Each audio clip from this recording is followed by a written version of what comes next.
Shalom, shalom. All praises to the Most High Yahweh, Bahashem, Mashiach, Womalaki Yahweh Shad, Brother Amaziah, Brother Gadaliah, Brother Azariah. Right? And this is the Folly Fridays, man, right? And first and foremost, Lord willing, y'all having a mighty Sabbath, right? Brothers and sisters been staying in the spirit, waxing mighty, increasing, right? They asking for forgiveness, praying to the Most High, right? That we can wake up the hopeful elect and get out of here, right? And building each other up through the spirit, man. All right, praying for one another, right? And exhorting one another to good works, right? And this is another Folly Friday. Y'all see in the title, hey, this is a good one, man. It's gonna be a good one. The Insubmissive Adulterous Woman. We got some videos lined up. You know what I'm saying? We're gonna get into the precepts, you know, about, you know what I'm saying, what we see in these videos. If y'all don't know, you know what I'm saying, this is Folly Fridays. We bring out some folly videos. They don't get too bad, but it's some folly videos that we gonna bring the precepts out and break it down and go into the scriptures, man. And we're gonna show y'all, you know what I'm saying, how to deal with it as far as on the spiritual level, on not to be in the folly that we showing, right? So without further ado, let me kick it off with a precept. You got a precept? All right, bring it up. It's one of my favorite ones, man. Ecclesiastes 1:18. For in much wisdom is much grief, and he that increaseth knowledge increaseth sorrow. Right. And the wisdom that we get from these scriptures, you know, through the power of Yahweh Bahashem Yahweh Shai, you know, it causes a lot of sorrow, man, because we gotta see how our people are still spiritually dead out here. And in these videos, you know, and these plethora of precepts that we about to pull, man, and the knowledge, wisdom, and understanding that we're gonna get into today, you know, it can cause some sorrow, man, because our people still lost. Go ahead, you got it. Con. All right, so without further ado, we gonna bring out the first video. All right, we're gonna bring out the precepts with it. All right, Lord willing, I always got to get this disclaimer. Lord willing, it's not too vexing for brothers and sisters watching, because it can get vexing at times. Shalom, all the people that's tuning in live, Don Israel, a lot, Ben Israel, Brother Malachi, Shalom, LaMonica, Shalom, Mariah, Shalom, Jaquan, Shalom, Shalom. All right, we're gonna get into this first video through the spirit. Salaki, let me share my screen.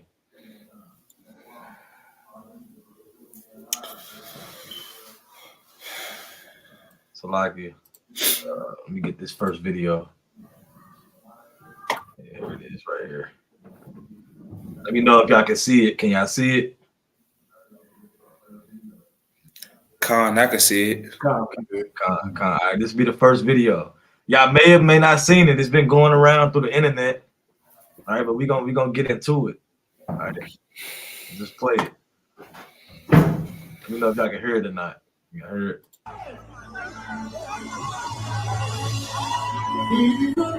So this married couple, they just got married at their wedding, right? And some stuff finna go down.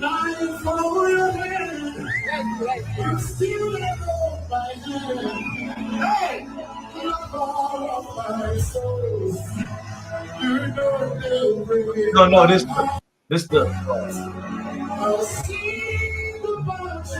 So this the what they call the bride. No, not the bride. This the man that just got married. The groom. This the broom, the water, the broom and the bride. I mean, this is a singer that they hired to sing at the wedding. Hey, he a gospel singer at that. A gospel singer, and we see what's going on. I mean, we just gonna keep playing it. I mean, this is.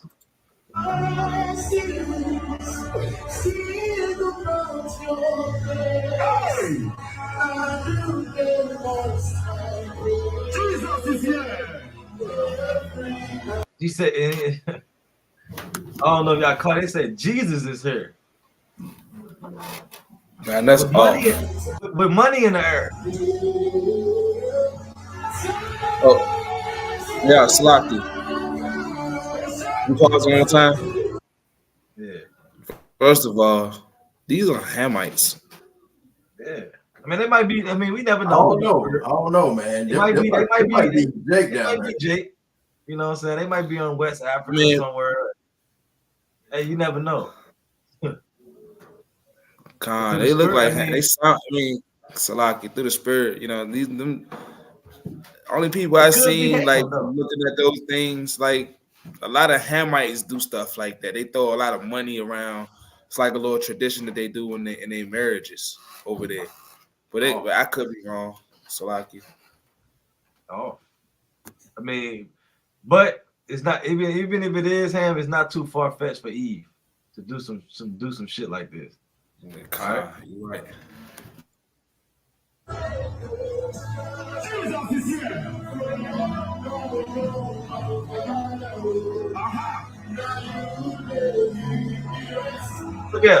Look. He tried to hug his woman, and she hugging the damn singer, man. That's all. Hold on, Salaki. Did he even hugging her back? Like he Yeah. hugging her. Like, come on, man. I got a precept real quick. Like, come on, man. Yeah, you gotta expect her to. I'm gonna just you go ahead.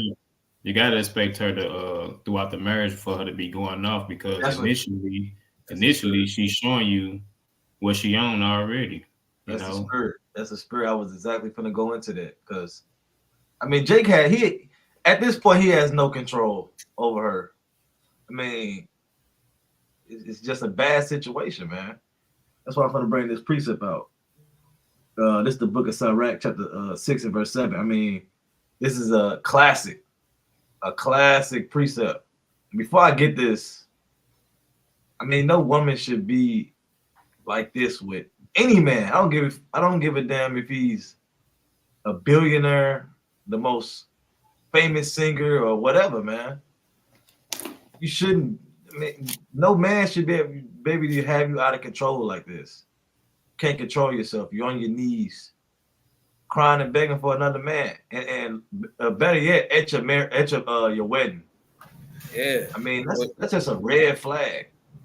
Well, he just sitting there smiling. Yeah, he really crying inside. He's smiling, but he crying inside. This man got your wife on her knees with her head by this other man, PP, man. Yeah, that's off. That's off, man. Let's let me bring this out. So rack 6 and 7. Going into Hawaiian point. If thou wouldest get a friend, prove him first, and be not hasty to credit him. All right, so you can't. In marriage, especially, you can't be hasty, man. I mean, she probably been lusting after this man. She probably see a picture of him, and that's probably why he hired this singer to come sing at the wedding, because she lust after this man. Always probably talking about him. Oh, he looks so good. His voice just sounds so amazing. Singing his music in the car. Yeah, I wish I could just hear it in person. And look what happened. and to let me back up what you said, you was like he's smiling like he happy, but inside he really crying. Like Right. Sirach chapter 25 verse 23 says, bring it out. A wicked woman abated the courage, making in heavy countenance and a wounded heart. A woman that would not comfort her husband in distress, making weak hands and feeble knees. People trying to pick her up and come on and try to bring her his direction. But instead, she rebuked him the second time and went right back to him like, this is where I want to be. Well, she was already put herself in submission mode when she got on her knees. That's what's that, Ephesians 5 and 22. Bring it It out. said, wives, submit yourselves unto your own husband as unto the Lord. And her husband is there on the special day, the wedding day. Instantly, not one time in the video, we seen her be in submission mode to him. It seemed like every time he went to go try to grab her, she looking this way, looking that way. Then when she saw her famous singer, she instantly ran to him, and just like the brother said, she had her face in his crouch area. What more submissive than that? You already on your knees. in your face in his crotch area, and that's not your husband, in front of your husband, letting your husband know what to expect further down the line. You know, so. Hey, I'm gonna put a precept that somebody in the chat brought out. Matthew 5:27-28 said, "Ye have heard that it was said by them of old time, Thou shalt not commit adultery. Said, but I say unto you that whosoever looketh on a woman to lust after her hath committed adultery with her already in his heart." It said we already know that we can't take these scriptures as just, when it's saying he and her. You can apply this to that woman as well.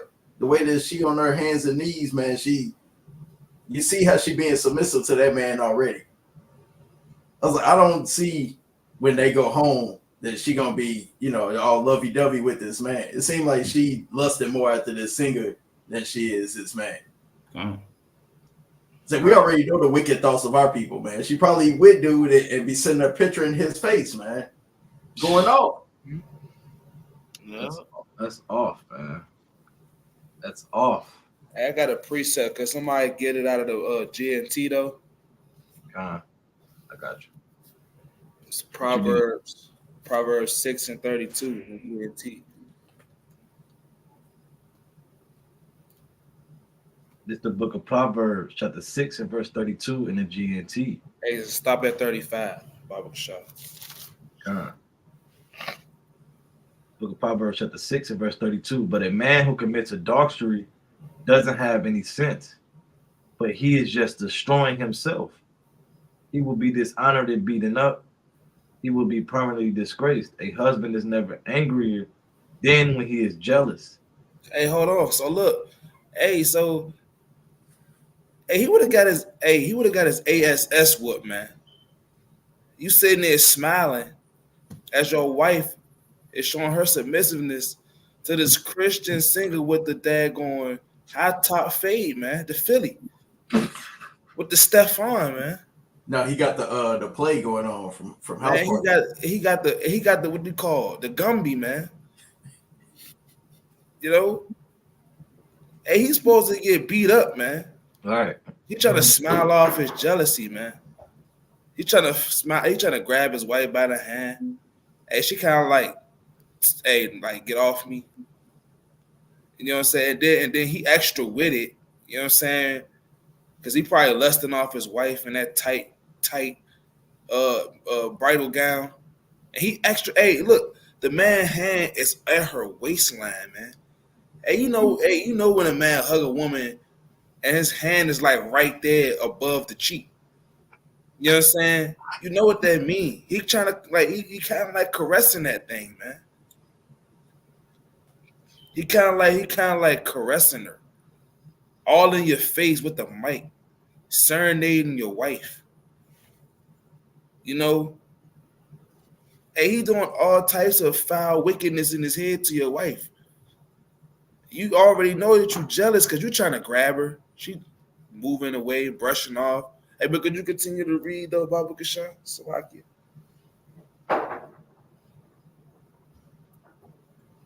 Salakia. A husband, this verse, Proverbs chapter 6, verse 34 in the GNT. A husband is never angrier than when he is jealous. When he is what? When he is jealous. Hey, you get real. Hey, when you get jealous, man. Hey, he probably in here because who's to say, right, that this weak nature of a man didn't invite that damn Salaki, that daggone gospel singer to the wedding for his wife. Right? You know what I'm saying? On the wedding day, the house already divided like a cake. You know what I'm saying? It's cut up already. You know what I'm saying? Hey, who's to say that this man didn't try to surprise his wife? He probably seen his wife looking at this man on Instagram, liking all his pictures. She fanning herself out like this David Ruffin in the Temptations, man. About to pass out. You know what I'm saying? Hey, but keep reading though, Salaki. Reading on. It says, his revenge knows no limits. He will not accept any payment. No amount of gifts will satisfy his anger. Is that 35? That's 35? God. Yeah, man. You know, hey, it said, hey, he ain't gonna regard no gifts, man. Hey, no amount of money. You know what I'm saying? Or nothing like that gonna hold back his anger, man. But this man, hey, is weak, man. This is a weak nature of a man. Cause somebody give me the book of Second Esdras, right? Chapter 14 and verse number 14. The book of Second Esdras, chapter 14 and verse 14. Let go from thee mortal thoughts. Hey, so he was having a mortal thought, right? Oh, I love my wife so much. I wonder what her favorite thing is. And you went and got her idol, her icon, a man that she idolizes, man. For just all for her, all for her emotions and feelings, right? All for her. That's a mortal thought to think, right? Can you read, though? It says, cast away the burdens of man. It said, cast away the burdens of man, read. Put off now the weak nature. Nah, the strong nature. The weak nature. He said, put off now the weak nature, man. Hey, that's weak. Hey, because last time I checked, the Most High God gave man dominion over all things, right? Even the woman. So that when you was in that Samson and Delilah moment right there. You done gave your strength over to the woman, and now guess what? Now this woman is in his head bouncing your wife on your wedding day, like a basketball, Spalding.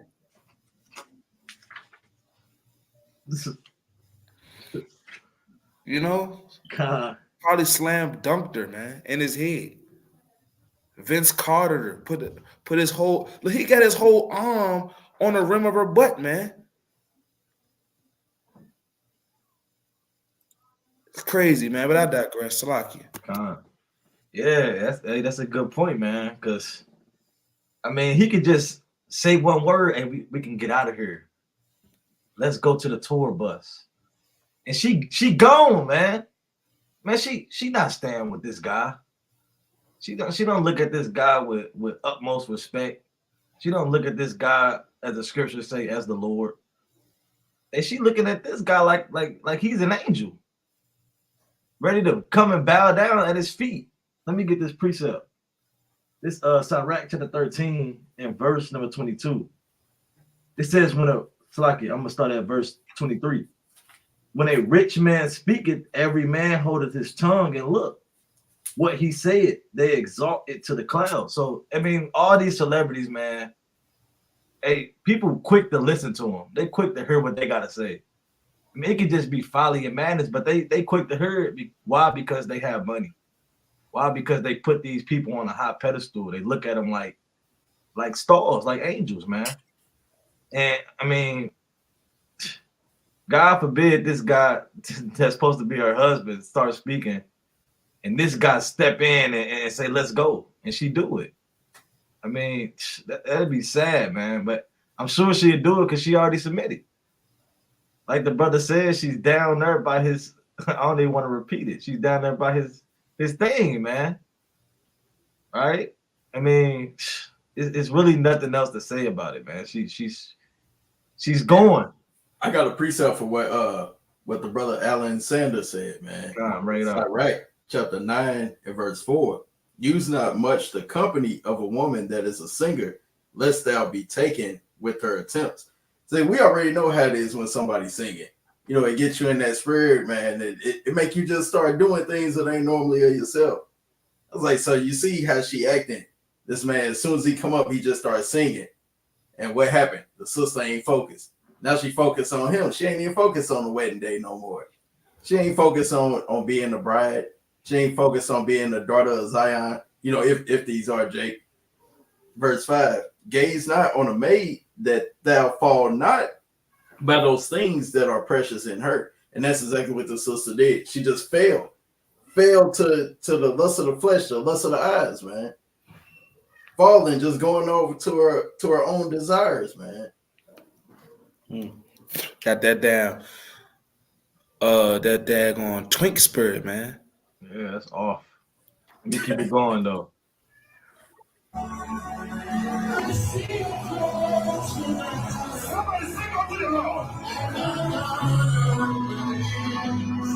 Didn't even turn to the husband.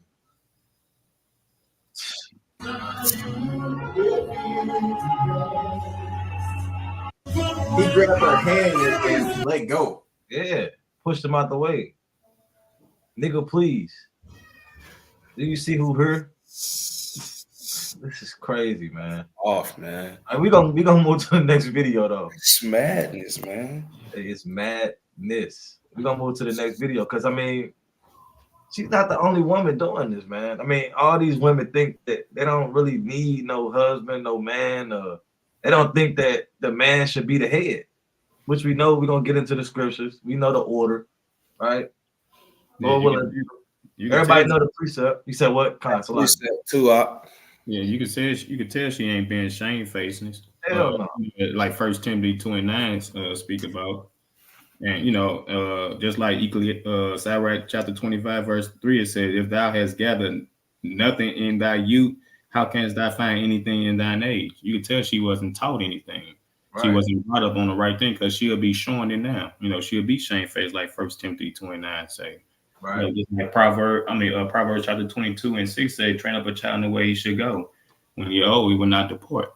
So you can tell none of that was implemented in the home. Mama also is the mother, so is the daughter. So you got to say her mom was the same way. Hey, and another point, hey, that man, hey, ultimately, hey, he ain't fear the Most High God. Hey, he ain't love the Lord, man. Yeah. You know what I'm saying? Because that wouldn't happen if he was a man of the Lord. Yeah.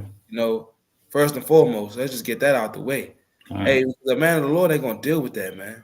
Nope. And the Most High God ain't gonna have, a wicked person around his righteous servant, man. You know what I'm saying? It's like oil and water, like the brother Yaquab said, it won't mix, man. You know what I'm saying? Hey, but let me get this precept right quick, right?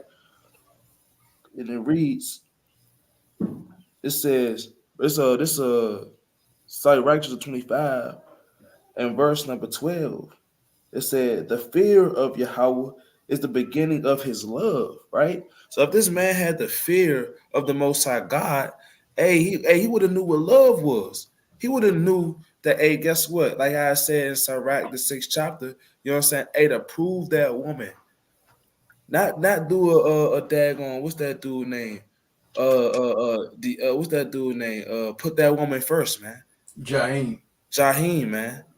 You know what I'm saying? He want to pull the Jaheim. Now he about to be like Jaheim because he put that woman first and got her favorite Christian singer. And now, you know what I'm saying? It's about to be honeymoon all over again. But not with you, though. You know what I'm saying? Like it reads, I'm going to continue to read. It says, Sirach 25 and 12, it said, the fear of the Lord is the beginning of his love. And faith is the beginning of cleaving unto him. So this man ain't even cleaving unto the Most High. He ain't got no fringes. He got a tight suit on, but probably with diverse fabrics in it. You know what I'm saying? And first of all, man, you Christian. You know what I'm saying? You in a drug on drugs. You know what I'm saying? And the singer got your wife drunk in love, man. You know what I'm saying? And it reads, it said, verse 13, it says, give me any plague but the plague of the heart, and any wickedness but the wickedness of a woman. Right? Hey, that's wicked, man. You know what I'm saying? Hey, a wicked woman is given to a wicked man. Yep. And vice versa. Yeah, I'll definitely bring that out just to limit back on what you said about the, he not fearing the Lord. He's not keeping the commandments of the Lord. And when you were saying the Most High wouldn't have nobody wicked around his around his righteous servant. You know what I'm saying? It's just, what Sirach 26 and 23 was talking about. Just what you were just saying. A wicked woman is given as a portion to a wicked man. So you got to be a wicked man because we can see clearly that his wife wicked, by just how she acting, just how she carrying on. But a godly woman is given to him that feareth the Lord. So, like you say, he ain't got no fringes, got on this tight suit with mixed fabrics, not showing nothing that he feared the Lord. So he getting his portion. Right. Can you read verse 24? Gone. Verse 24 say, dishonest woman could contemnate shame, but an honest woman will reverence her husband. See that? And we know reverence mean deep respect for someone or something. Right. No respect. No respect. None. Right. And it can timid shame. Not his brother looking like a damn fool. On the wedding day, the big special day that they probably planned for a year. Hey, Get the damn decorations right, get your guest list right, how your cake gonna be, right? And now he probably spent all this money for him to look like a damn fool. in front of his mama. Yeah. Little Ray now. Little Ray now. Yeah, like come on, man. But hey, a submissive woman, because these women, man, they don't want marriage. They want that image, looking like a marriage. They want that 15 minutes of fame or walking down the aisle and that expensive dress that they ain't never gonna wear again. They're not in this for marriage. They just want to be seen. Yeah, they want to post on Instagram. All right. That's all. All right, we're gonna get this next video though. Brothers, it worked. They went viral. We finna get this next video. Brothers, try to stay in the spirit. That's all I can say. Her head say it all. Should be the dominant, and the man should be the submissive. That's because y'all follow commands. You go do. And she gonna tell you what to do. Because here's the thing: if y'all don't have somebody telling y'all what to do, y'all are going to be reckless. And so women are divorcing y'all in these relationships because they are allowing you to quote unquote lead, and they're being submissive. And since y'all can't lead yourself, y'all leading her to the ground. So here's the thing: the natural order is for the feminine to be the leader. If you give to the feminine, right, the feminine is always going to regenerate life and everybody's going to be taken care of. Y'all are territorial. Y'all just want the image of leadership. You just want to be out in public. I'm the leader, but all of the responsibility is actually on the woman. The leader takes the majority of the responsibility. If women allow men, which means she submit, all right, and allow him to lead. Pause the video out. I thought I was earlier than that. Slock you out. Woo-wee. I thought it was gonna come earlier than that. You gotta let that thing go, man. I gotta see the whole thing, then we go back through it. Yeah. I had to take a breath. Go ahead. Women allow men be out in public. I'm the leader, but all of the responsibility is actually on the woman. The leader takes the majority of the responsibility. If women allow men, which means she submit, all right, and allow him to lead, she don't have no control over what he's going to do. She's steady submitting to him. Women have to change their minds and realize that they ain't supposed to submit to men because men just going to do what you allow them to do, because they don't have no governor on their own behavior to know when to not do something, to know better. They don't know. They just going to keep being reckless. And they're not going to take care of your feelings because they're only concerned about theirs. A woman.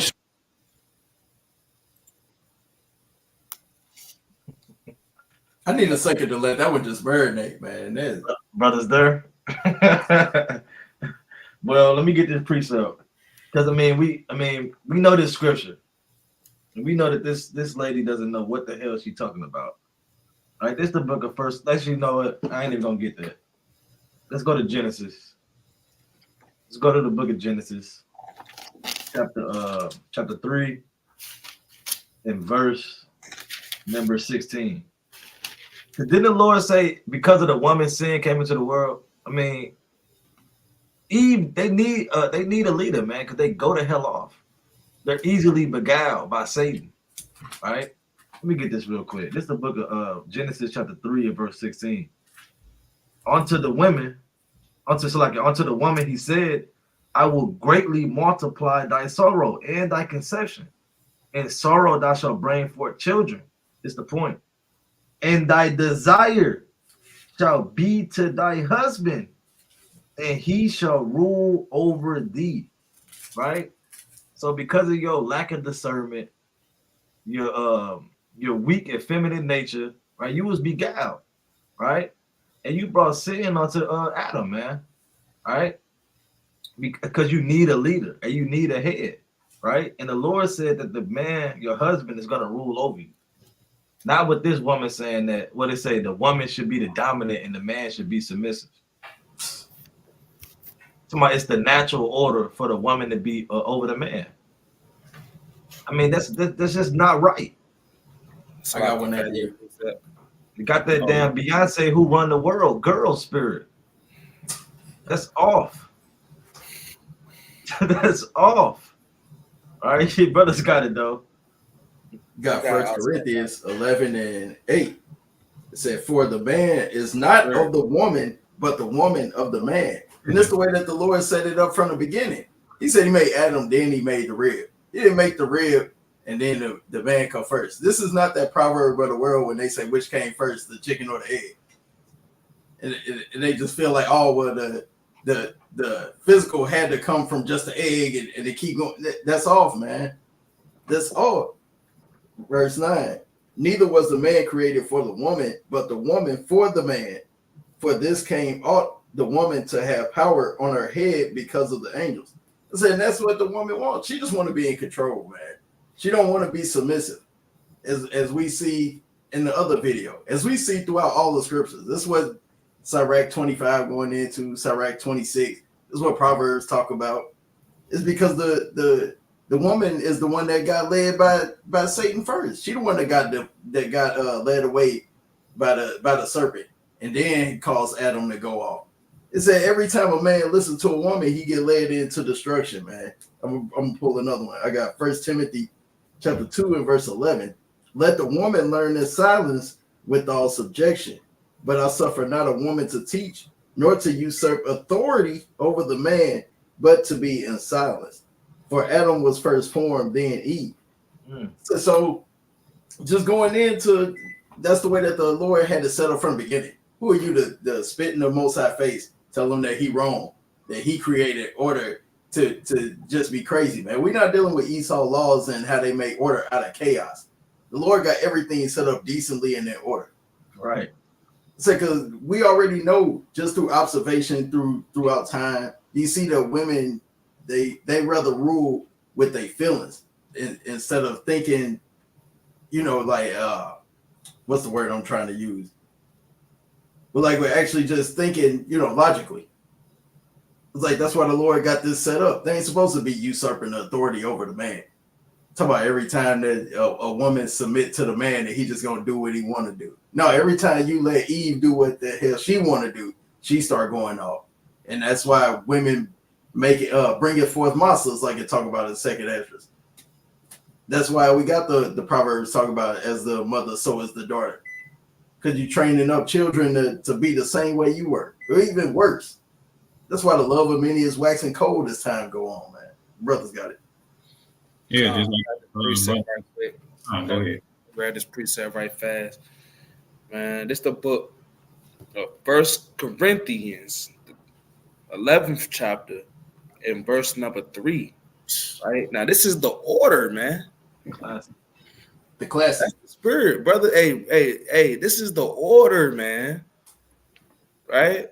And it reads, this 1 Corinthians 11 and 3. "But I will have you know that the head of every man is Christ, and the head of every woman is the man, and the head of Christ is God."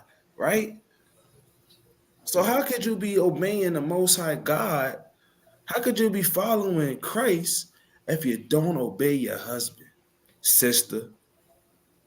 Talking about, hey, if the Most High God intended for the woman to be first, he would have made the woman first. He would have gave her dominion over all things. But it's a reason, because you all are the weaker vessel. Like if a man was to come, hey, if say right, because first of all, that sister don't even have a man. She don't have a man. She full of estrogen. She ain't got no release. She ain't got no man. You know what I'm saying? So that's first and foremost, right? You could tell she ain't got no man. But if a man was to come in her house right now, right? You know what I'm saying? And like say, for example, let me use this. If a man was to rob a woman's house, right? And her and her husband upstairs sleeping, she might be in the she downstairs in the kitchen, her husband might be upstairs asleep. Somebody wants to be trying to kick in their door, and she's gonna run upstairs and wake up her husband. Or she might be in the bed and hear a sound downstairs, and she gonna say, "Babe, topper of man, and could you go check that out?" And be hiding behind him, probably holding his arm. So if a woman didn't need a man for protection to be led by, you know what I'm saying? The Most High God would have intended it to be like that, but it's a reason. Like you said, the woman was the beginning of sin, and through her we all die. Right? That's why you ain't got no women presidents. The moment a woman become president in this land of Babylon, it's over. It's over. We know that the end is come. It's over. Hey, but I digress with that, man. But like, hey, look, I'm gonna say this one last thing. This is the order. The head of every woman is the man. The head of every man is Christ. That the head of Christ is the Most High God. That's just plain order right there, man. And any woman captivity done a number on our people, man. Like, kind of want to just make a little point real quick based on what you were saying. Like, even if you just look at it, men think logically. Women move off emotions. So if a woman's leading, I mean, she might be mad. You know, women get mad for anything. She could make a decision based off her emotions, and it wasn't logical. Mm-hmm. Right? So, I mean, that's just how they think. So, I mean, just through the spirit of how the Most High made us, I mean, it's only right for the man to lead. I gotta make one more point to what you just said, right? You got it. Hey, say you and your a man and a woman could get into an argument, right, about something petty, right? You might say something, you know what I'm saying, that might that's logical, you know what I'm saying, and your point is proven, and your point and the point that you made, the point that man may have made is proven, or whatever the case may be, right? There's no refuting it. But because of the woman and her pride and her emotions and her irrational thinking, she's gonna say some things. It's like a low blow, just to undercut you. You know what I'm saying? Try to daggone hit you with something at your manhood. Try to attack your ego, all because of her feelings. You could catch her dead ass wrong. You could catch that woman dead, red-handed wrong, and she'll say something like, "Well, if you just put tissue in the daggone bathroom every once in a while, I wouldn't be feeling like this. I've been feeling like this for months." What? What? Come on, E. Yeah, and a lot of time, that's Jake get killed a lot of times due to a woman with that type of mind frame, and you know what I'm saying, because she, like how we speaking on how she act with her feelings. You know what I'm saying? She don't ration things out. She don't think, she, just imagine, her coming home or whatever like that. And a next door neighbor, a guy might be doing a little something or whatever in the yard. And instead of her going there to get her husband to handle the situation, she want to, jump the gun and, go words with this guy, saying, get him reared all up in his feeling and all in his, in his pride, ready to destroy something. But now after she got this guy reared up, now she want to go run and get her husband. And now he got to come out here and try to diffuse the matter, when if she would have just went and got him initially, they could have solved the matter, because we not finna get all up in our feelings. We gonna think rationally. He would have came out there and talked to the guy and diffused the issue, primarily. But now that she all in her feelings and going crazy, saying all these, weird, disgusting things, like the brother was saying, how a woman be with a mouth in her pride, got this guy all reared up. Now her husband got to come out there. So now he can't seem like no punk, because the guy all reared all up. So he can't come out there all calmly and trying to settle stuff down. So he gonna get back just as rude with the dude. Now the gun's getting drawn. You know what I'm saying? Just like Sirach chapter 23 and 28. He say, it is a great glory to follow the Lord And we know what the Lord said because the brothers just brought it out that the man is the head. Right. And a head of the household, head of his woman. So she was, and it says, and to be received of him is long life. So if you follow the laws of the Lord, and do things in order, you will have long life versus rearing this guy all up and then going to get your husband to come out and do something that he could, to defuse something that he could have done initially. Now guns pulled in, now your husband gone. Right. I got a precept too, because a lot of women be moving in this spirit right here, right? It's the book of 1 Kings, chapter 21, and verse number 4, right? It said, and Ahab came to his house. See that? It's the book of 1 Kings, chapter 21, and verse 4, Salaki. It said, and Ahab came into his house, heavy and displeased because of the word which Naboth, the Jezreelite, had spoken to him. For he had said, I will not give thee the inheritance of my fathers. And he laid him down upon his bed and turned away his face and would eat no bread. Hey, so Ahab, man, he was in that weak, effeminate way, man. He was in his feelings, man. Because Naboth told him, no, I'm not giving you my vineyard. I don't want to. I ain't got to. I don't respect you. Sure, what? Give you my vineyard? No. So instead of, what he did? He went and go wallowed in sorrow, laid in the bed, ain't eat, probably cried, man. You know what I'm saying? Laid in the bed and turned his face to the wall like, he ain't gonna give me his vineyard, and he was pouting, man. A grown man pouting. Verse 5, it said, but Jezebel, his wife, came to him and said unto him, why is thy spirit so sad that thou eatest no bread? And he said unto her, because I spake unto Naboth the Jezreelite, and said unto him, give me thy vineyard for money, or else, if it please thee, I will give thee another vineyard for it. And he answered, I will not give thee that my vineyard. And Jezebel his wife said unto him, dost thou now govern the kingdom of Israel? It said, arise and eat bread, and let thine heart be merry. I will give thee the vineyard of Naboth, the Jezreelite. So she wrote letters in Ahab's name and sealed them in his seal, and sent the letters unto the elders and to the nobles that were in his city, dwelling with Naboth. Right.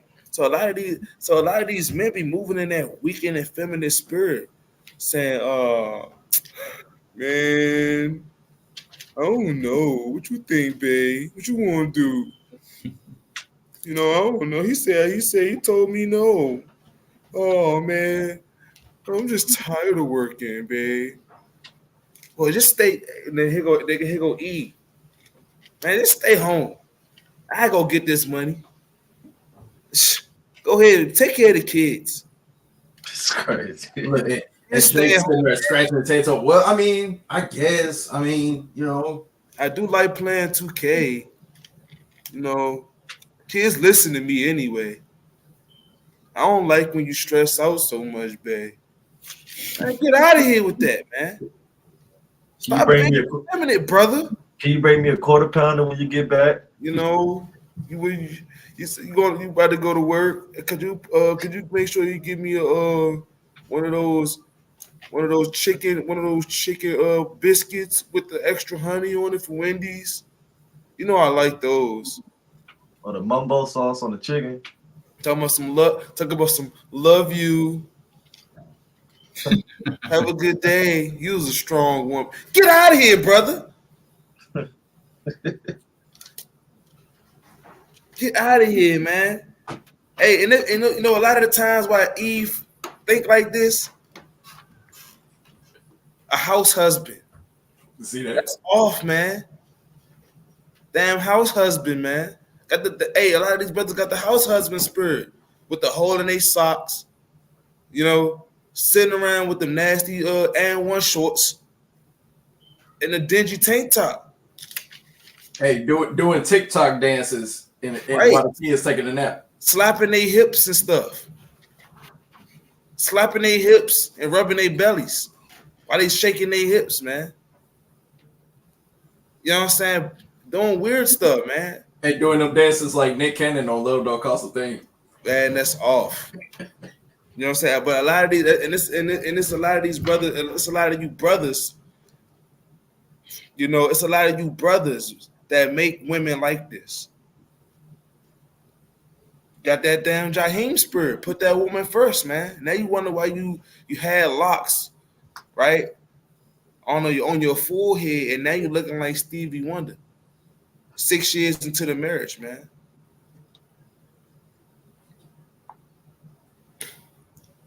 Yeah, Brothers gotta stay focused, man.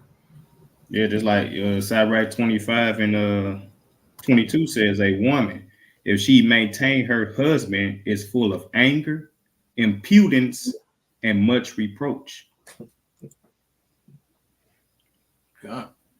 I got a precept too. I'm gonna go to it's a little bit of a lengthy one, but it's more so describing the characteristics of our people in these last days. 2 Timothy chapter 3, and starting from the top. This know also that in the last days perilous times shall come. So there ain't no doubt that we living in perilous times right now. For men shall be lovers of their own selves, covetous, boasters, proud, blasphemers, disobedient to parents, unthankful, unholy, without natural affection, truce breakers, false accusers, incontinent, fierce, despisers of those that are good, traitors, heady, high-minded, lovers of pleasures more than lovers of God, having a form of godliness, but denying the power thereof. From such turn away. For of this sort are they which creep into houses and lead captive silly women, laden with sins, led away with diverse lusts, ever learning and never able to come into the knowledge of the truth. So those characteristics kind of break down everything about this system, man. You see it from the beginning, the damn queen maker. Because I'm sure a bunch of people that seen this video, a lot of people taking what she say to heart and they running with it. They're like, hey, man, that sister got a following. You know, she got some money. Everybody knows her. We already know what Sirach say about wealthy people. You know, when a person that got a lot of money, when they talk, man, hey, the broke people, they shut up. They listen. And they want to be like her, man. Breaking down some of them characteristics. Say they lovers of their own selves. That's like she loved herself more than she would love her husband. More than she loved all the men. She loves the women and the sisters, like the brother Amaziah brought out earlier, that Beyonce, who run the world, the girl spirit, man. Say everybody, all the sisters want to be damn Kamala Harris now, thinking that they shot callers, man. They want to usurp that authority. Say they want to be covetous, they want to be boasters, they want to be blasphemers. They blaspheme the name of the Lord. Like I said earlier, they spitting in the Lord's face, telling him, hey, man, the order that he made, hey, ain't nobody dealing with that. That's old times. They're like, what our people love saying? They're like, oh, it's 2023. Times have changed. Man, and the Lord said in Malachi 3:6, he said he changed not, man. Hey, come. Then Yahushua, he said the same yesterday and today, man. The Lord, man, Yahweh Ba'ashem Yahushua, they don't change. So this law endures forever. It's not going to just change all of a sudden because women think that they're in charge. Because women want to run the show. Because women want to get online and damn run their yap. Want to sit here and be like the damn heathens. Sitting here with a damn hair pressed out. We know that ain't the way that the Lord made you, sister. Sit here wearing damn baseball caps like the men. Trying to sit here and tell the man what they need to do, telling them how they need to be submissive. I bet that sister don't even know what submissive is, man. Man, got a precept too. Come on, bring that up. Some men are dumb. This the book Jeremiah, right? Chapter 31 and verse number 22, right? And it reads, it said, how long wilt thou go about "O thou backsliding daughter, for Yahweh hath created a new thing in the earth. A woman shall compass a man." And that's what they think, man. And they think that, hey, you know what I'm saying? Hey, and because of Esau and his wicked kingdom and the earth being given into the hand of the wicked, Job 9:24, you know what I'm saying? They turned the earth upside down, man. Where the man was at once leading and being a strong, straight up, upright man. Now they walking around back bent over. You know what I'm saying? And they women is over top of them, you know, wearing fitteds and daggone tracksuits like they a sweaty Palestinian, man. With a daggone weave, sewing, not even her hair. Because they got that curse on them where they be stricken with that baldness, man. She ain't got no edges. Right? You know what I'm saying? Hey, it said, the Lord created a new thing. A woman shall compass a man. Right? You know what I'm saying? So now these women, you know what I'm saying, feel like, a man need to submit now. When the Most High God didn't create a man to be submissive to over the under the woman. He created a man to submit to him. He created man to submit unto the commandments of the Most High God, Yahweh Shem Yahushua, and the woman to submit to the man. That's the order, man. You know what I'm saying? And these sisters, right? And they get duped, right? It's just like Israel all the time, man. They feel like they want to justify themselves in their wickedness, man. And ultimately end up destroying themselves, man. Don't let you be that weapon that's formed against you, brothers and sisters. Hey, Sirach said a sinful man will find an excuse according to his folly.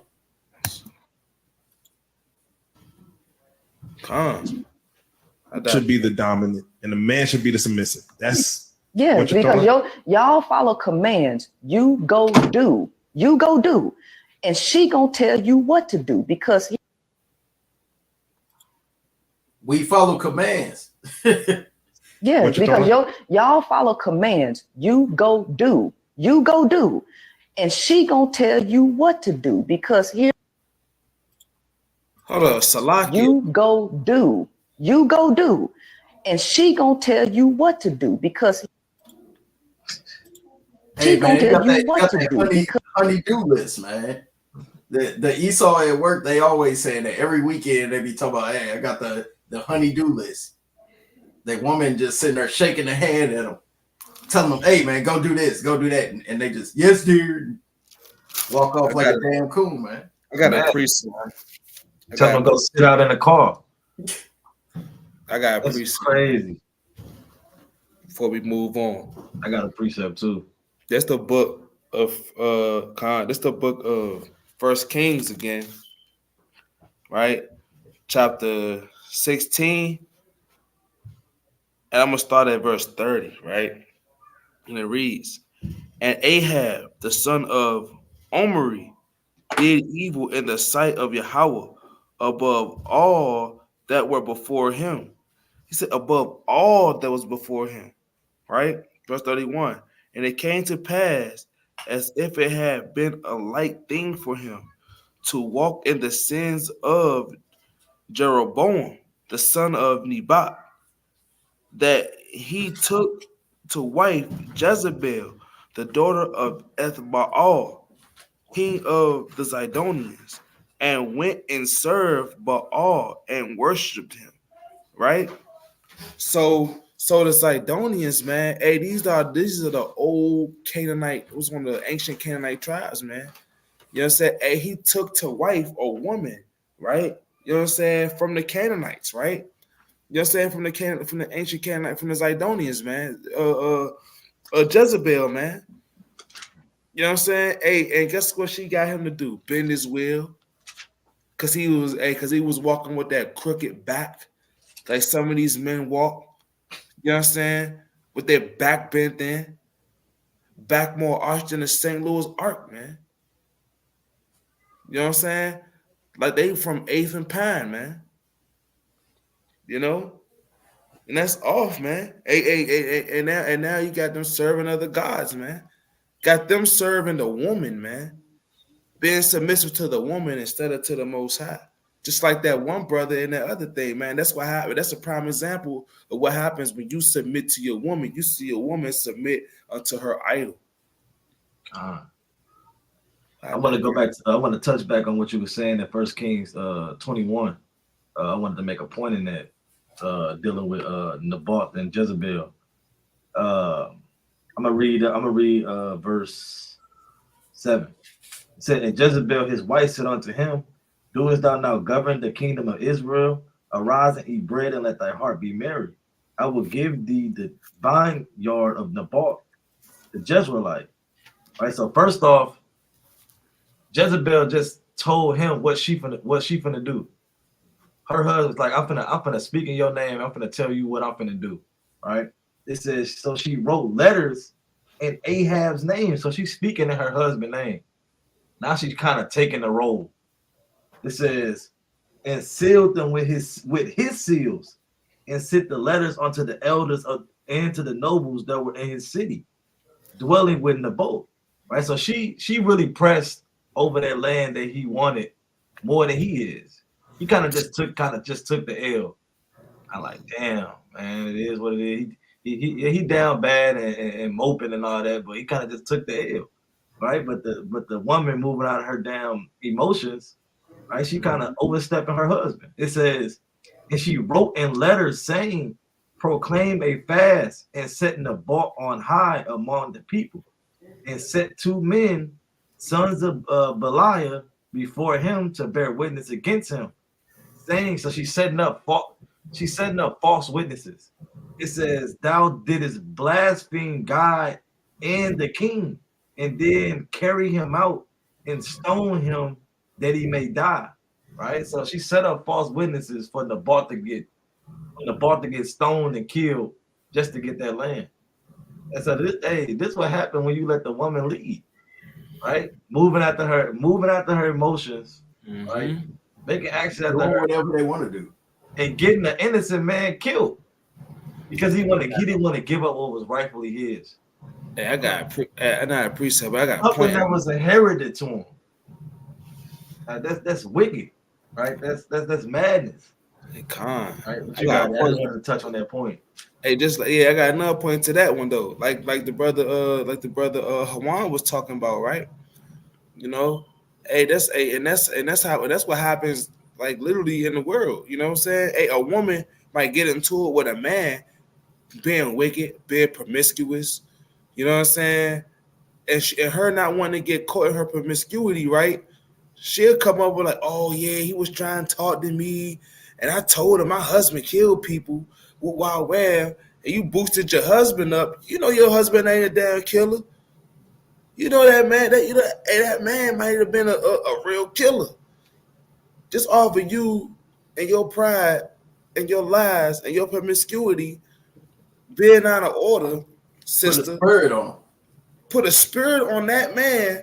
You put a spirit on your husband to go out here and act like something and try to portray he's something that he ain't.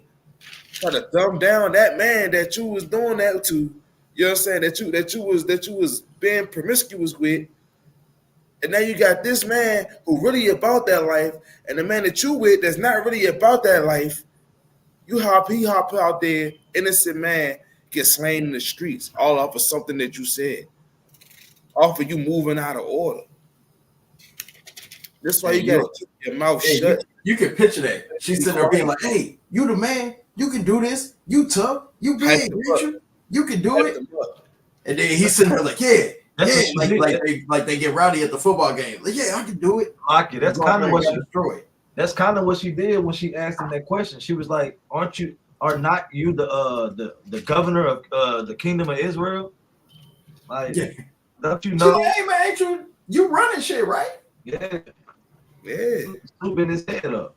Hey, look, and then he hop out and then say on another note, you know what I'm saying? Hey, her man hop out there, end up killing that, end up killing that dude, and then he go to jail for life. And now guess what she out here doing? Going to house with her quiver open to every arrow, man. With her mouth open like a bounce house with the whole like neighborhood. a thirsty traveler, man. Madness. I ain't got no more points on that one. It being a damn bounce house at the block party, man. Man, that's all. I got a precept. Yeah, community chess like Monopoly. It's all. I got a precept.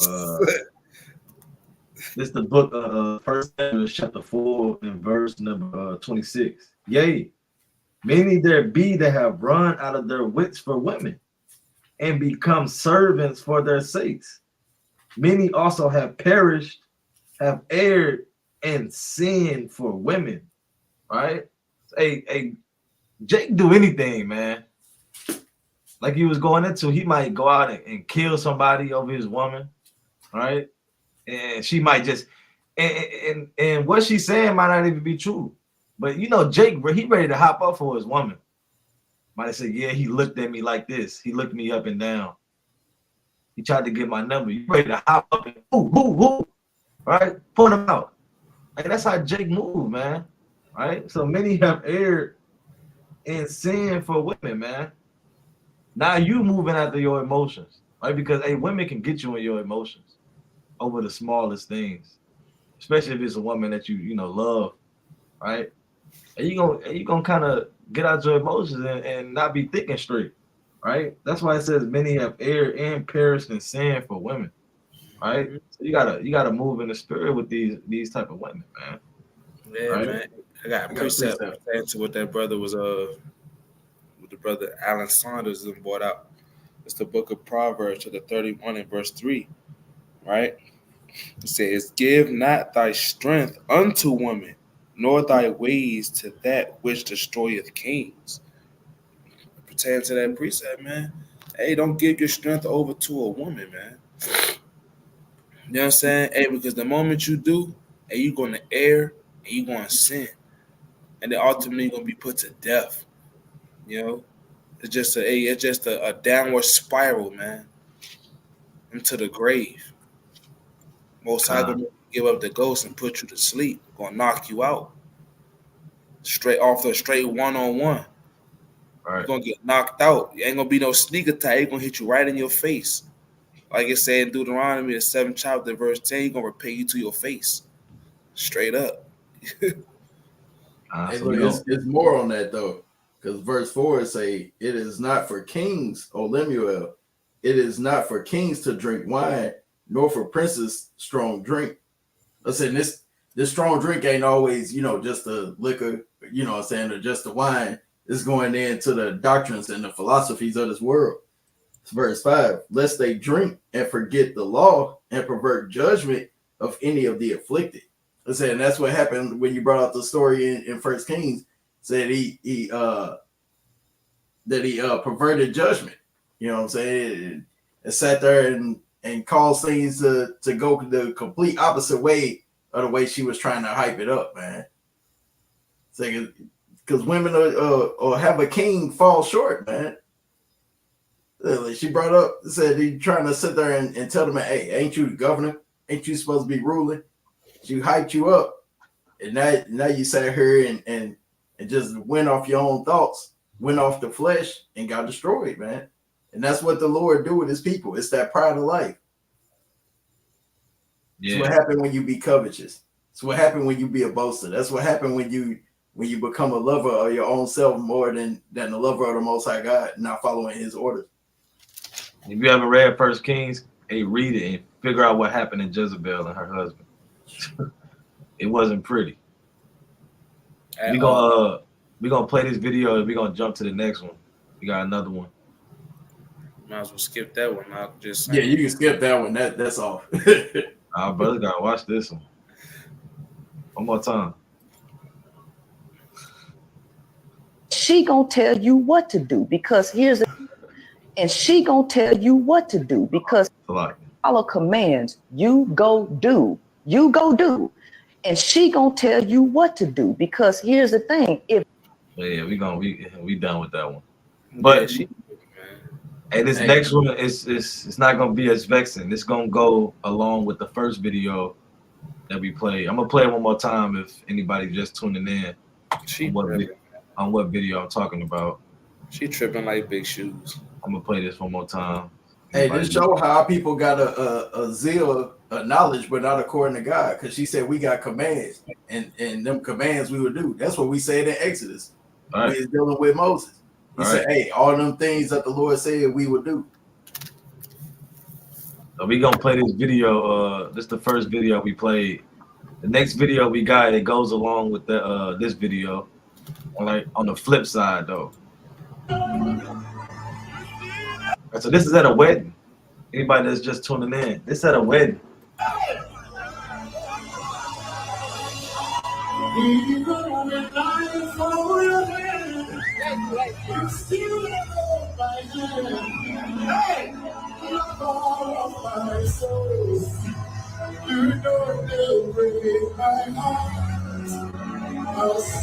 And that's not her husband. Her husband's sitting there smiling. Singing alone.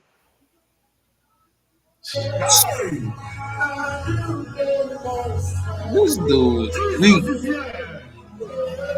Let's see how many times he tried to grab her and she pushed him away.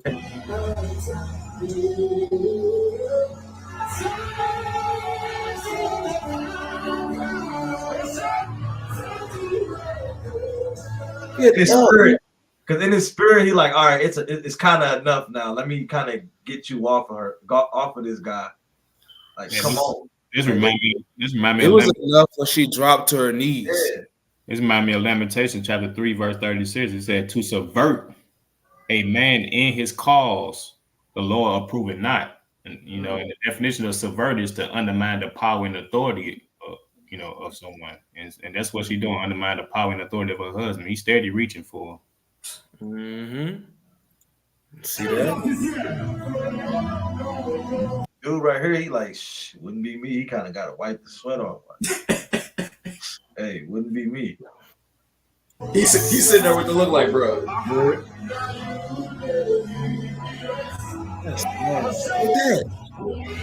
Look at it. That was the moment right there. That face he just made, that was like, damn, it's over. He wanted to cry right there. Mm-hmm. He wanted to cry right there. Like, damn. She tried to put him to the floor. Yeah, she ain't messing with me.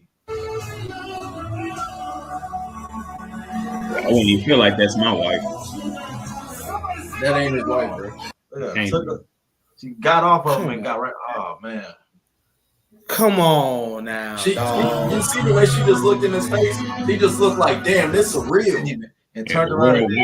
The word wife is an action word. Turned around and didn't even search for her husband. Come on, man. He the one that probably paid him what? About 10 grand to come. Hey, you know why she turned around like that? She got that dress on. She wanted him to see that back end.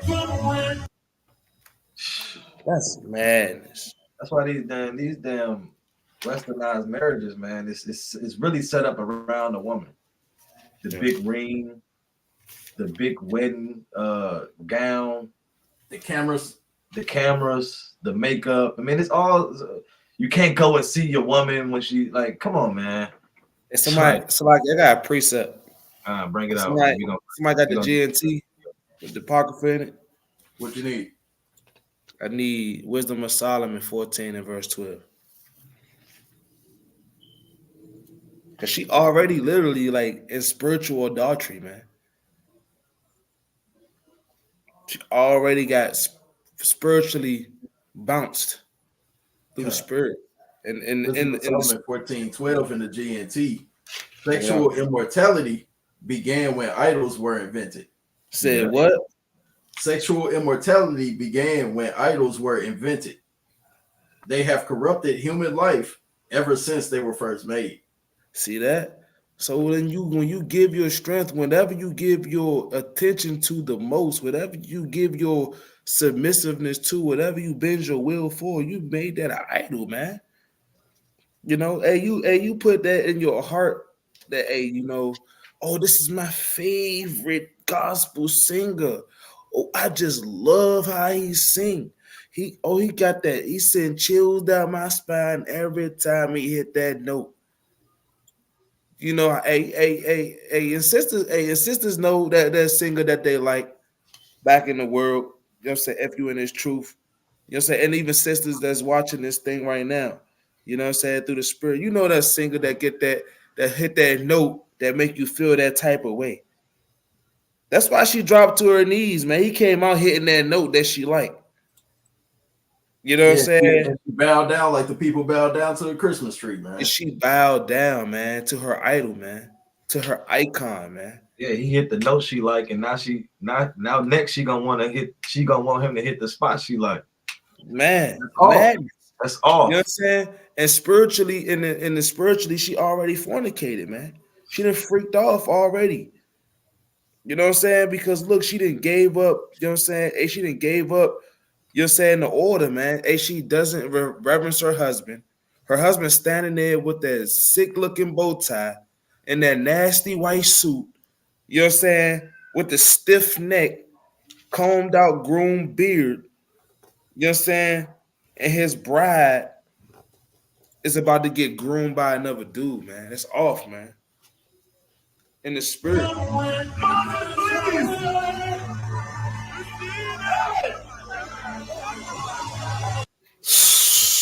Hey man, the rest of their marriage is probably gonna go like old dude that was married to Janet Jackson and Why Did I Get Married? You said like who's Salaki? Like the couple with Janet Jackson and her husband and Why Did I Get Married? See that? Con. Badness. That's how I see the rest of their marriage. Yeah, you can see who wear the pants in this thing, man. Alexander's on it. Man, you can tell who really running the show right there. Shit ain't supposed to wear pants. Deuteronomy 22:5. Jumping down in front of that man like that, she about ready to go get her girls right after and hit up the club, and finish going at her wedding. Yeah, up there singing at Beyonce, talking about all the single ladies, and she just got married. Man, and we already know through the spirit, but I ain't gonna bear false witness and say for sure. But 9 times out of 10, with this westernized mindset, they already been biblically married. Yeah.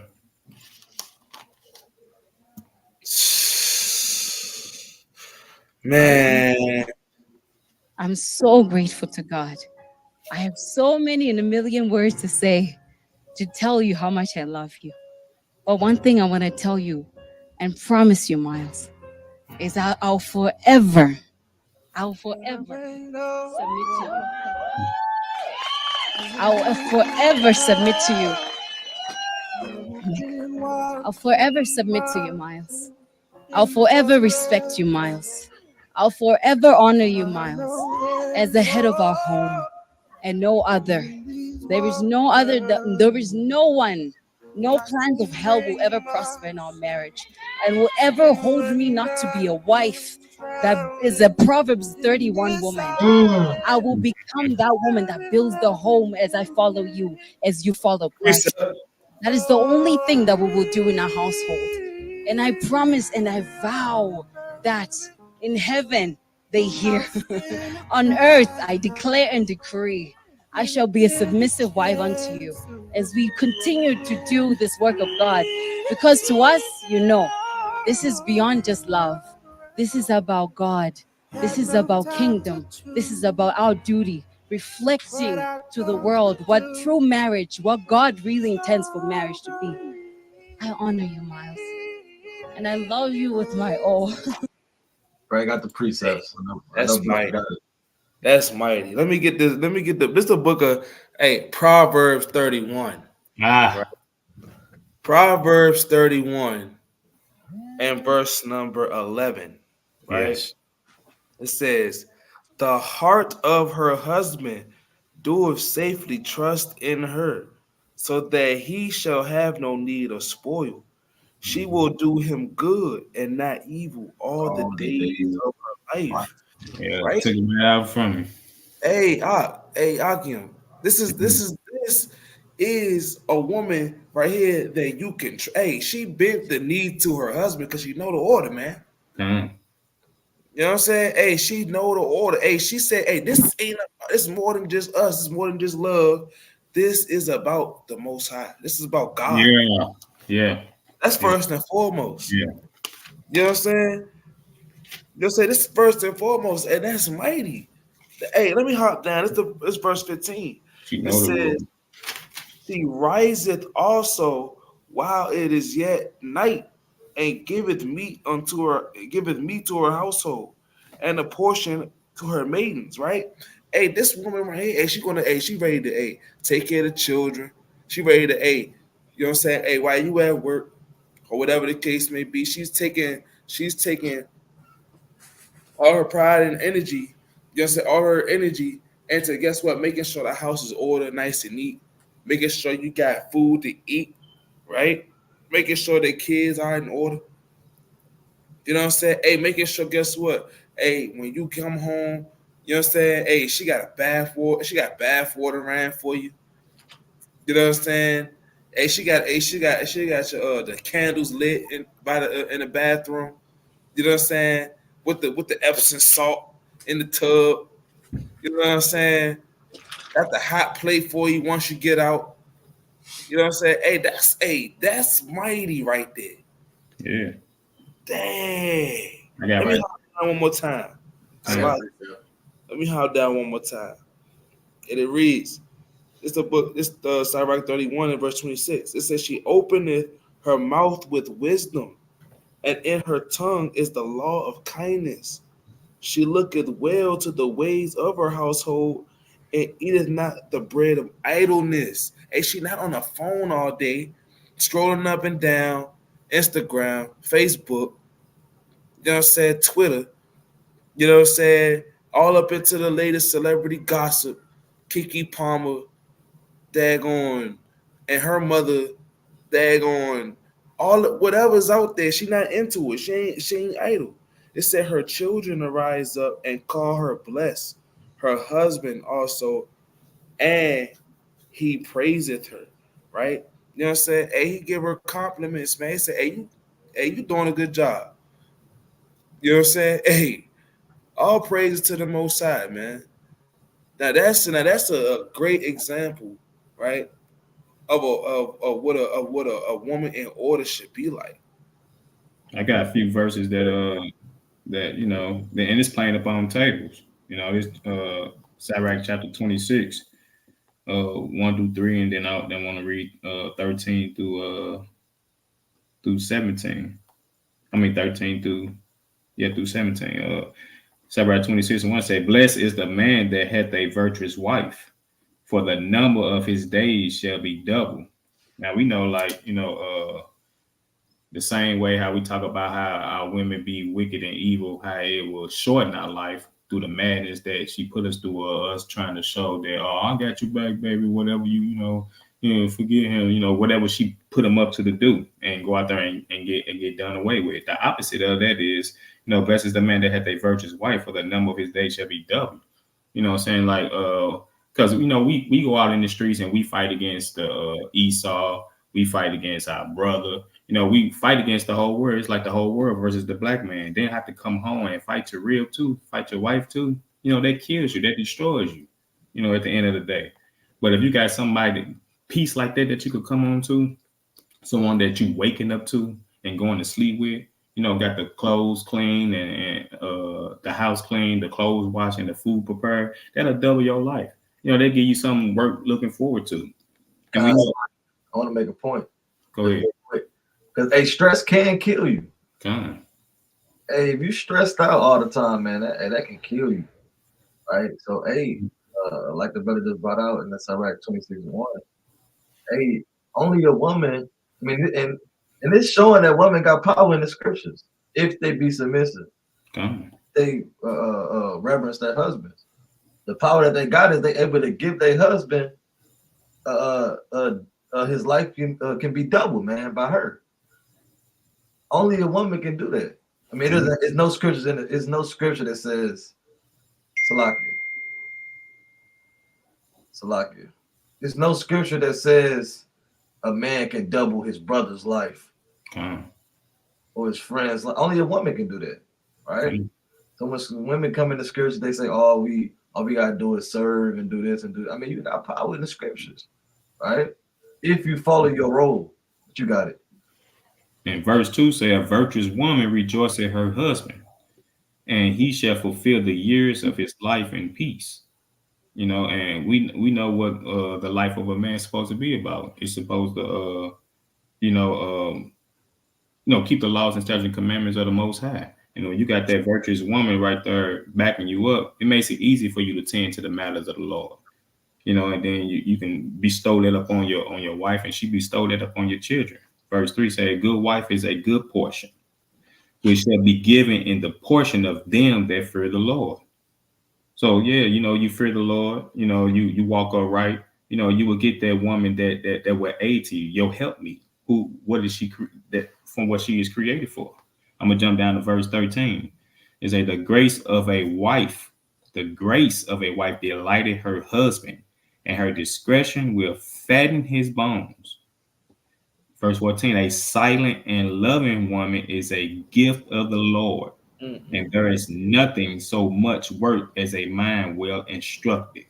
Hey, Salakia, Juan, I wanted to make a point. I said, that verse said he fattened his bone. Everybody know when you get in a healthy relationship, tend to start putting on a couple extra pounds. They call it happy weight in the world. He's right. I was like, but what happened on that left-hand side?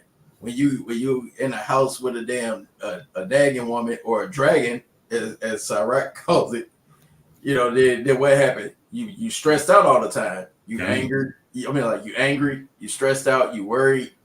You got to deal with a bitter woman. And what that anger start doing? Start making you lose weight. So on the left, it start going opposite of what the scripture say. Instead of fattening your bones, now you becoming skin and bones.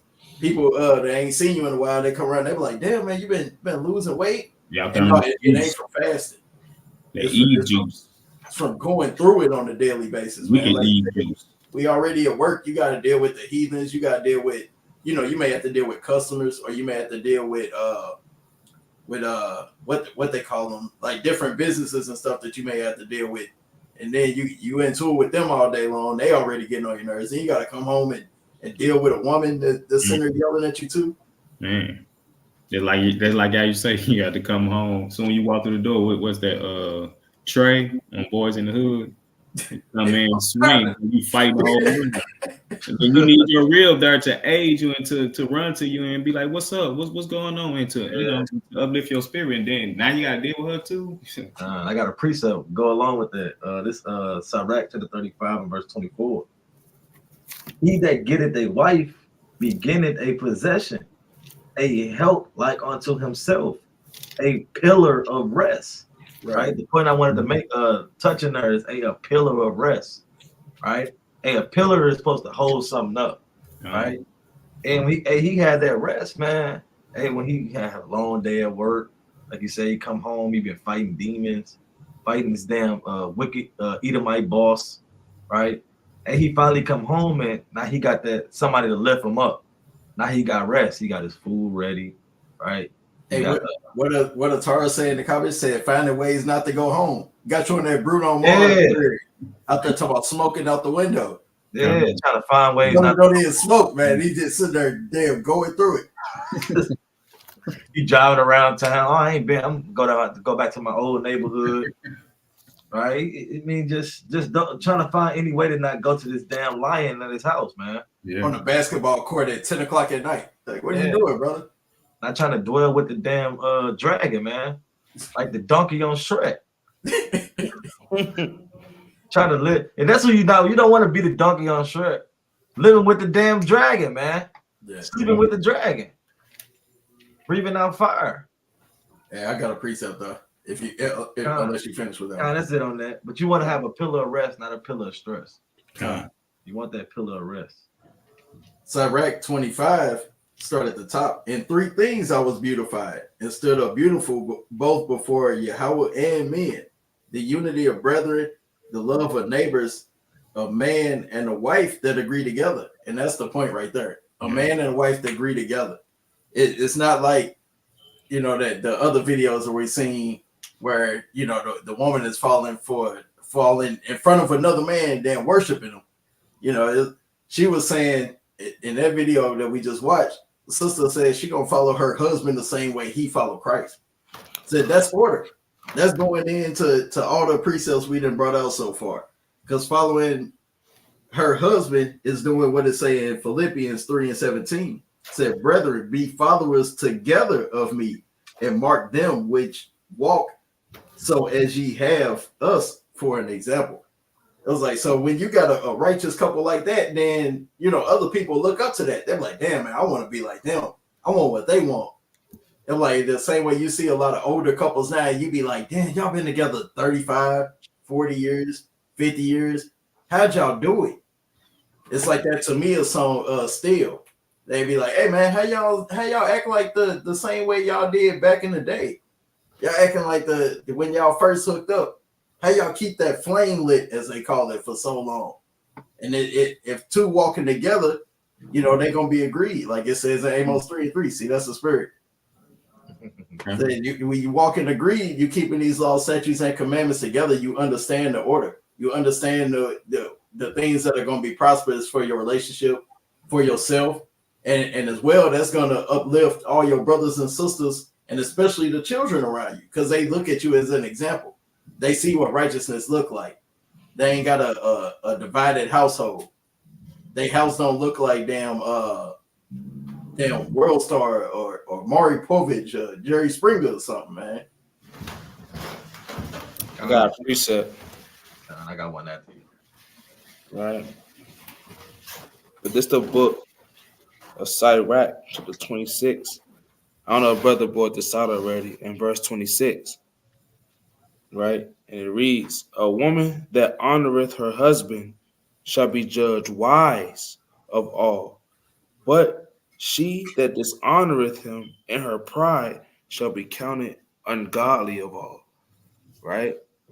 So look, man, a woman that honoreth her husband, right? You know, say, oh, that's a wise woman right there. You know, she got other women looking up to her, like, dang, like the brother was just bringing out. Like, how y'all last so long? Like, what do you do? Why you keep them so happy? How do you do that? Like, what do you like I cook for him, I clean. And hey, your husband ain't trying to have dinosaur shaped nuggets and French fries all day, man. They ain't cooking, man. You know what I'm saying? With the barbecue sauce on the side. All she know is an air fryer. Hey, all she know is how to make daggone. All she know how to make is chicken Alfredo. Oh, he don't want that, man. No, the hungry man does. Chicken Alfredo, man. Ramen noodles. Hey, you burning noodles in a microwave. The TV dinners. You know what I'm saying? Hey, you know what I'm saying? Hey, he not looking for that, man. Hey, it's let me read With some hard bread. That honoreth her husband shall be judged wise of all, Salakia. But she that dishonoreth him in her pride shall be counted ungodly. So if a woman, an ungodly woman, hey, she's gonna be ungodly, man. She's gonna be counted ungodly. You know what I'm saying? Hey, cause she prideful, man. You know, she's gonna be out there, you know, at the club. Oh, F that dude. $2 Tuesday. I'm going out with the girl. It's $2 Tuesday. Thirsty Thursdays. That's all. Thirsty Thursday. Oh, little baby in town. I'm going out with the girls. Hey, you give them some chicken nuggets and say, hey, you have a good night. And then you, brother, you know what I'm saying? You like, all right, baby, have fun, be safe. And then that Escalade on Dubs pull up, that all black Escalade on Dubs with the super bright high beam LED lights with the bass in the trunk, the 808s.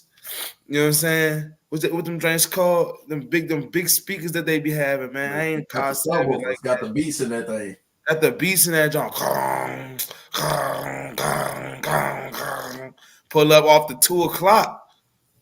Then he drop and it's dropping your woman off, man. And she coming there talking about some. She coming to the house smelling like Versace cologne, man. Smelling like Polo Red. Coming there quoting Sexy Red. That's all. You know, ungodly, man. Right? But a woman that honoreth her husband is wise of all, man. Will be counted as wise, man. Hey, because hey, she not out here in these clubs, at these bars, all up in every man's face, taking provocative pictures on the catalog gram, you know, and making all of these lascivious quotes and doing wickedness, man. Hey, let me get this one more precept right quick, right?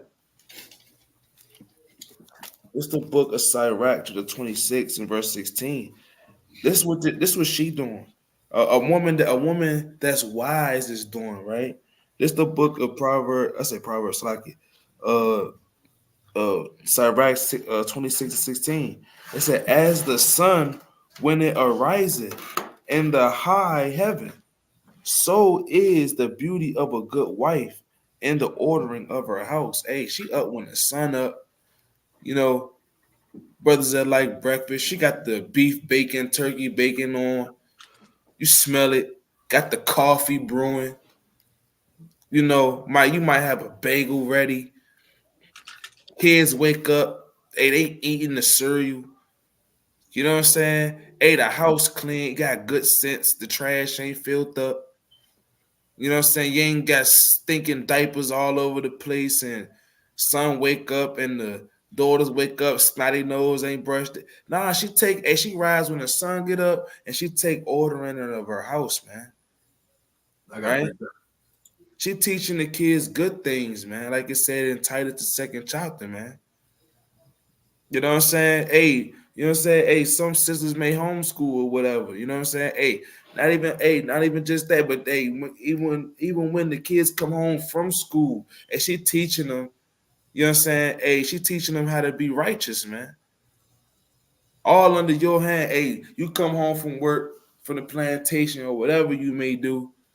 And the kids telling you, hey, Dad, what's the question? What's this question right here? Hey, what is the firmament? Yeah, because me and Mom was learning about the firmament. Can you go in on the firmament? And that light you on fire, man. Because your woman, you know what I'm saying? Hey, is that one flesh for you, man? Is that help me? And she ordering her household, man, through the spirit. When you at work, you know what I'm saying? Hey, providing for your family, providing for your household. Yo, hey, and guess what she at home doing? Hey, making sure the house stay in order, man. Arising when the sun rise. Man, that's mighty, man. All praise to the Most High, man.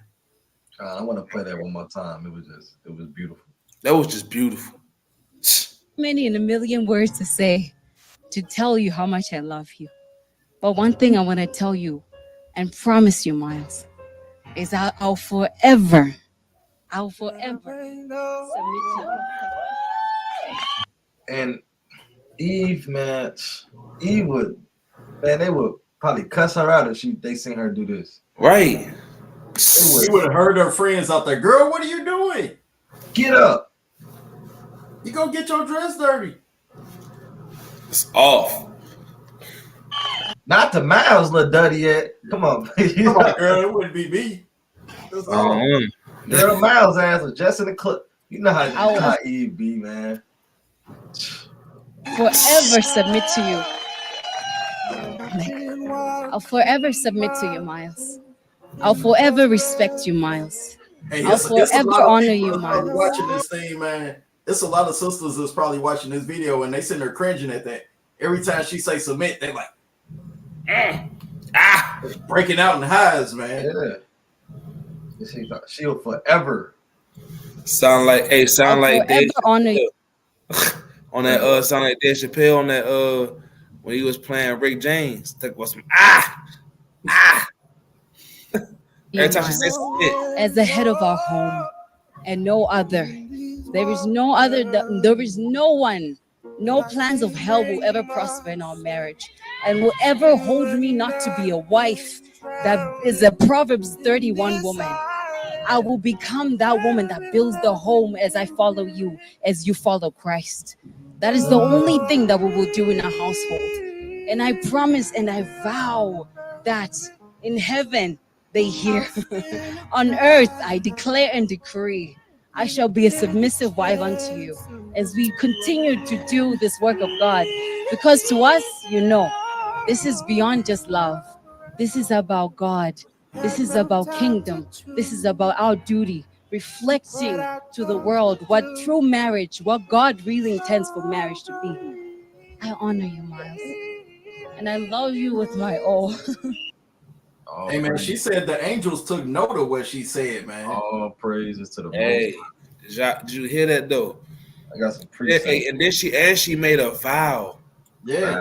Definitely say that. That's a vow right there, man. The man valid vow, man. Hey, I got a couple precepts, man, through the spirit. It's the book of Ephesians, chapter 5 and verse number 21, right? Because the sister made some good points, man. She was in the spirit, right? Look like their household is going to be ran by the Most High as the foundation, man. It says submitting, it's Ephesians 5 and 21, submitting yourselves one to another in the fear of the Lord, right? Now, we know that they probably don't have a full understanding of, you know what I'm saying, keeping these commandments or whatnot, but they have some type of foundation of the Lord, right? It says, wives, submit yourselves unto your own husbands as unto the Lord. That's the point right there. Hey, women have to have to submit unto their husbands as if it's the Lord, right? Now, a lot of women got to sit back and think, would I do what I'm doing to my husband as if he was the Lord? Would I say what I just said if the Lord was right here? Women have to sit and think, this is a man of the Lord that you're dealing with. This is the order that the Most High set up. So if you disrespect your husband, you disrespecting the Lord. You also be disrespecting the Most High. That's just the order that the Lord set up, right? Because I got a precept. Let me get this real quick. Because if your husband tell you to do something that's in the spirit and it's not telling you to go off, you just got to do it. You can't really question it. I don't really know, because we don't got that choice, right? The Lord said, do this and go out to the highways and byways. Brothers be out there every week in the cold, in the hot, in the rain, in the snow. Hey, brothers out there, man. Why? Because the Lord said so. All right, let me get this real quick. This is the book of Genesis, chapter 18, and verse number 1. Start from the top. And the Lord appeared unto him in the plains of Marie, and he sat in the tent door in the heat of the day. And he lifted up his eyes and looked, and lo, 3 men stood by him. And when he saw them, he ran to meet them from the tent door and bowed himself toward the ground and said, my Lord, if now I have found favor in thy sight, pass not away, I pray thee, from thy servant. Let a little water, I pray you, be fetched, and wash your feet and rest yourselves under the tree. And I will fetch a morsel of bread and comfort ye your hearts. After that after that ye shall pass on. But therefore are ye come to your servant. And they said, so do as thou hast said. So before I read on, this is the angels appearing unto Abraham, right? And Abraham, he seen these angels perceiving that there were angels, right? And he said, hey, let me go get some water for you. Let me go get some bread for you, right? Now check this out. This verse number 6. And Abraham hasted into the tent unto Sarah and said, make ready quickly 3 measures of fine meal, knead it, and make cakes upon the earth. And Abraham ran unto the herd and fetched a calf tender and good and gave it to a young man, and he hasted to dress it. Right? So he had to run into his crib, man. It told his rib, hey, hurry up and make this bread, right? Make these cakes, right? And we don't see that she bucked up. Said, nigga, my feet hurt. I'm tired. Nigga, you make it. Cakes. Man, you better make your own cake. We don't see that. And he told her to hurry up and make it. Right? Let me read that one more time. And Abraham hasted into Abraham hasted into the tent unto Sarah and said, make ready quickly. Right? Meaning, hey, hurry up. And Make ready quickly 3 measures of fine meal, knead it, and make cakes upon the earth. Right. So I mean, a righteous woman, she's gonna do that without asking. Right. What's going on? Why? Just do it. Right. And you get the answers later. Because it was men of the Lord there, man. It's no time to be asking questions and doing all that. Hey, just submit unto your husband, listen to your husband, man. Right? And if he's the man of the Lord, he's not gonna steer you to do something off, wicked, or out of the spirit, or not at the right time. Right? So hey, that's one account about foremothers. Hey, staying in the spirit and being submissive to their husband. Right? I got a couple more, but brothers got it though. I don't know if anybody brought it. Go ahead, King. Okay. I was like, mine gonna be quick. I just want to pull one of my favorite precepts because it was a line that she used that I really love. It's Nehemiah 4:6. It says, so built we the wall, and all the wall was joined together unto the half thereof. So you can look at that in the spirit as like the two flesh joining together, becoming one. Said, for the people had a mind to work. She said they're doing the work of the work of God. You're doing the work of the Most High. Because the Most High, he made man and woman to be together. When he made Adam, he said it's not good for him to be alone. So he made him a rib. So they actually doing the work of the Most High, man. They got to have a mind to work. And that kind of, another thing that made that come to mind was when the brother was talking about how the Lord commanded us to go out into the streets. You know, these things are commanded of us. This ain't something that we just feel like doing, something that we think we should be doing. Brothers just wake up on a daily basis and be like, hey man, y'all wanna go out in the corner and go talk about the Bible? And you know, I guess we can. And no, it's a commandment, man. Proverbs 24 said that a sluggard wouldn't plow by the way of the cold. So we can't have no excuses. We got to be diligent in this thing. We got to give it our all. And that's the same thing we got to do, whether it's camp, whether it's the feast days, whether it's exhorting another, and whether it's your marriage, whether it's training up the children. These are commandments and things that we must do. Ain't no ifs, ands, or buts about it, but you got it. Yeah, I don't know if brothers already brought this out or not, but Proverbs 18:22, just want to elaborate on that. You know, it says, whoso findeth a wife, findeth a good thing, and obtaineth favor of the Lord. You know, because I just want to bring out what wife is. You know, just like we know the definition of love. Love is an action word.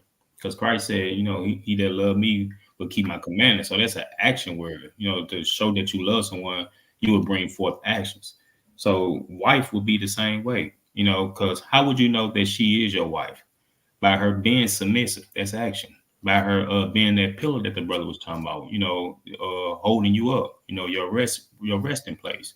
You know, when you come home from fighting the world, and she there to, you know, uplift you.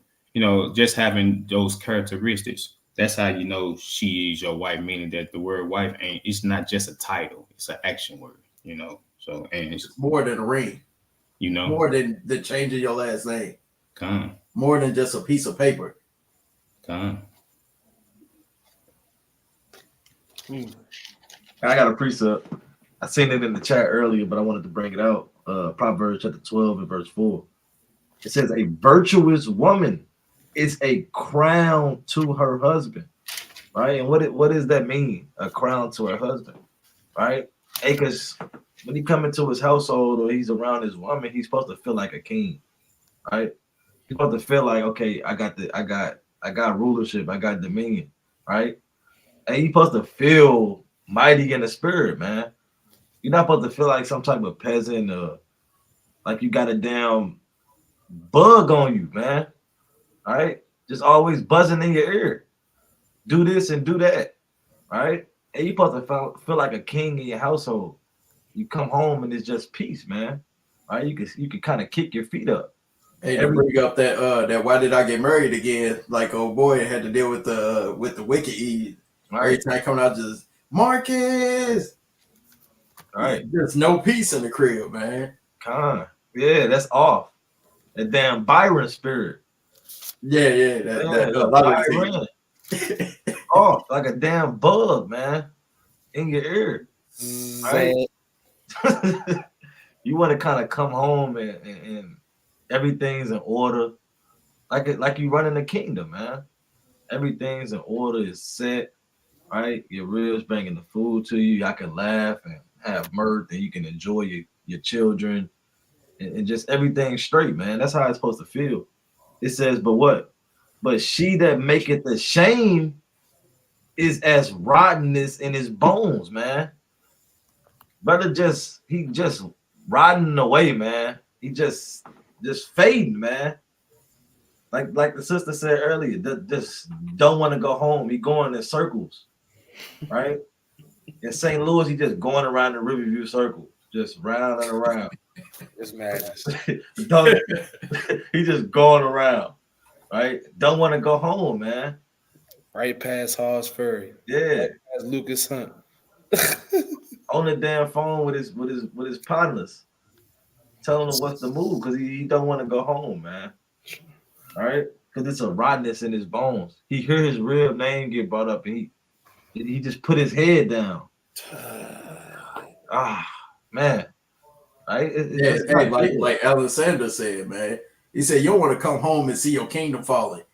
You don't want to come down and see the walls become a ruin. That's a good point. He said, you don't want to pull up. Imagine pulling up to your house and you pull up as soon as you park in front of the crib, the damn windows busted out, the door kicked down. You got the screen door over here, and then the actual house door over here. Everything inside the house just sitting in the lawn, sitting on the porch. The roof sitting there hanging halfway off. The gutters in the front yard. And that's a good point, though, man. And you don't want to go home and find out your kingdom has fallen, man. Mm-hmm. I want to use all hell that broke loose. It's an uproar with your children. Yeah, asking, we want to eat. We want to eat. Yeah. Throwing toys and food at the walls, man. All hell broke loose, man. All right. I want to use Proverbs 11:11 as an emphasis. Brothers got it. Say Proverbs 11:11 say, by the blessing of the upright, the city is exalted, but it is overthrown by the mouth of the wicked. And the city would be your home. You know what I'm saying? And how I'm emphasizing this. They said that by the blessing of the upright, the man being the head, the woman being right up under him, and then the children. That would be the blessing of the upright. Everything would be in order. The city, the house would be, it wouldn't be chaotic. It'd be peace. The children, you would bless the parents would bless the children. But it said, but it is overthrown by the mouth of the wicked. If it was upside down, the woman was off scorning the husband, the children sitting there listening to the woman scorning the husband. They growing up, the daughter gonna grow up doing what the mama doing, and the son gonna look at daddy, being weak. He might grow up and be weak, or if the husband have to react a certain way based off how the woman treating him and get the hitting on him, son gonna grow up thinking that's what he should do. You know what I'm saying? Right. I got a precept too. I mean, hey, Amaziah, highlight the Torah copy, man, because that's real right there. It's about that. Con. Yeah. So anybody ever been on the review circle, man? Hey, if you ain't got the wheel, man, you playing with your life out there. Yeah. I hate that circle, man. It ain't no circle in America like the Riverview Circle, man. A two lane, you could shift lanes in a roundabout. Yeah, them cars jump out there too. They don't even regard the stop sign. Like playing Frogger. It's all double dutch. You got to get in where you fit in. That little double tap on the brake. Yeah, hey, you got to drive like you a drift car. You got a gas brake. Yeah. This ain't Tokyo Drift, brother. I got this precept though. This the book of Proverbs, right? Right, because as a woman, you want to bring value to your husband's life, man. You know what I'm saying? That's whether it be him being happy, you know what I'm saying? Whether you keeping him uplifted in the spirit. You know what I'm saying? Hey, like women gotta think, you know what I'm saying? A man don't always have to give a man or try to financially make your man happy. You know what I'm saying? Little stuff like making him some food. You know what I'm saying? They making sure the clothes clean, him coming back home, hey, staying the house in order, hey, they staying the kids in order, you know what I'm saying? Hey, babe, you know what I'm saying? Let me rub your back, little stuff like that. You know what I'm saying? Hey, you gotta be of value to your husband as a help me as a woman, man. You know what I'm saying? It's the book of Proverbs, chapter 12 and verse 4, right? I say a virtuous woman is a crown to her husband, but she that maketh ashamed is as rottenness in his bones. Right? You don't want to be like how the brothers was just bringing out, man. You don't want to be that, you know what I'm saying, be that woman that make him ride around a review circle like he doing a daggone 12 lap race. You know what I'm saying? Like he over there at the Daytona 500, man, at the review circle, just going round and around. You know what I'm saying? Hey, you want to be that woman that's a crown to her husband, man.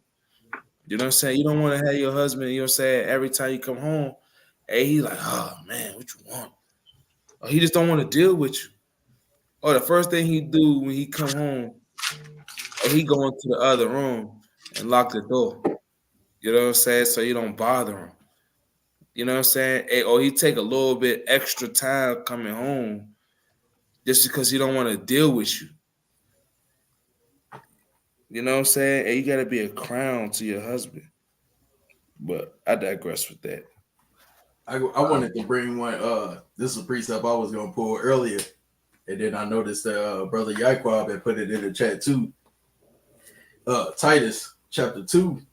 I'm going to start at the top. It said, but speak thou the things which become sound doctrine. Said these things are sound. This word is faithful and true, man. You can't disagree with it. It all makes sense. So I'm going to jump down to 3. The aged woman likewise, that they be in behavior, becometh holiness, not false accusers, not given to much wine, teachers of good things, that they may teach the young women to be sober, to love their husbands, to love their children, to be discreet, chaste, keepers at home, good, obedient to their own husbands, that the word of God may not be blasphemed. Then that's what the woman's supposed to be doing as a helpmeet, man. You want to come to the crib, you want everything clean. You know, like the brother was saying, you want it to smell good. You want to make sure that it ain't damn clothes just piled up.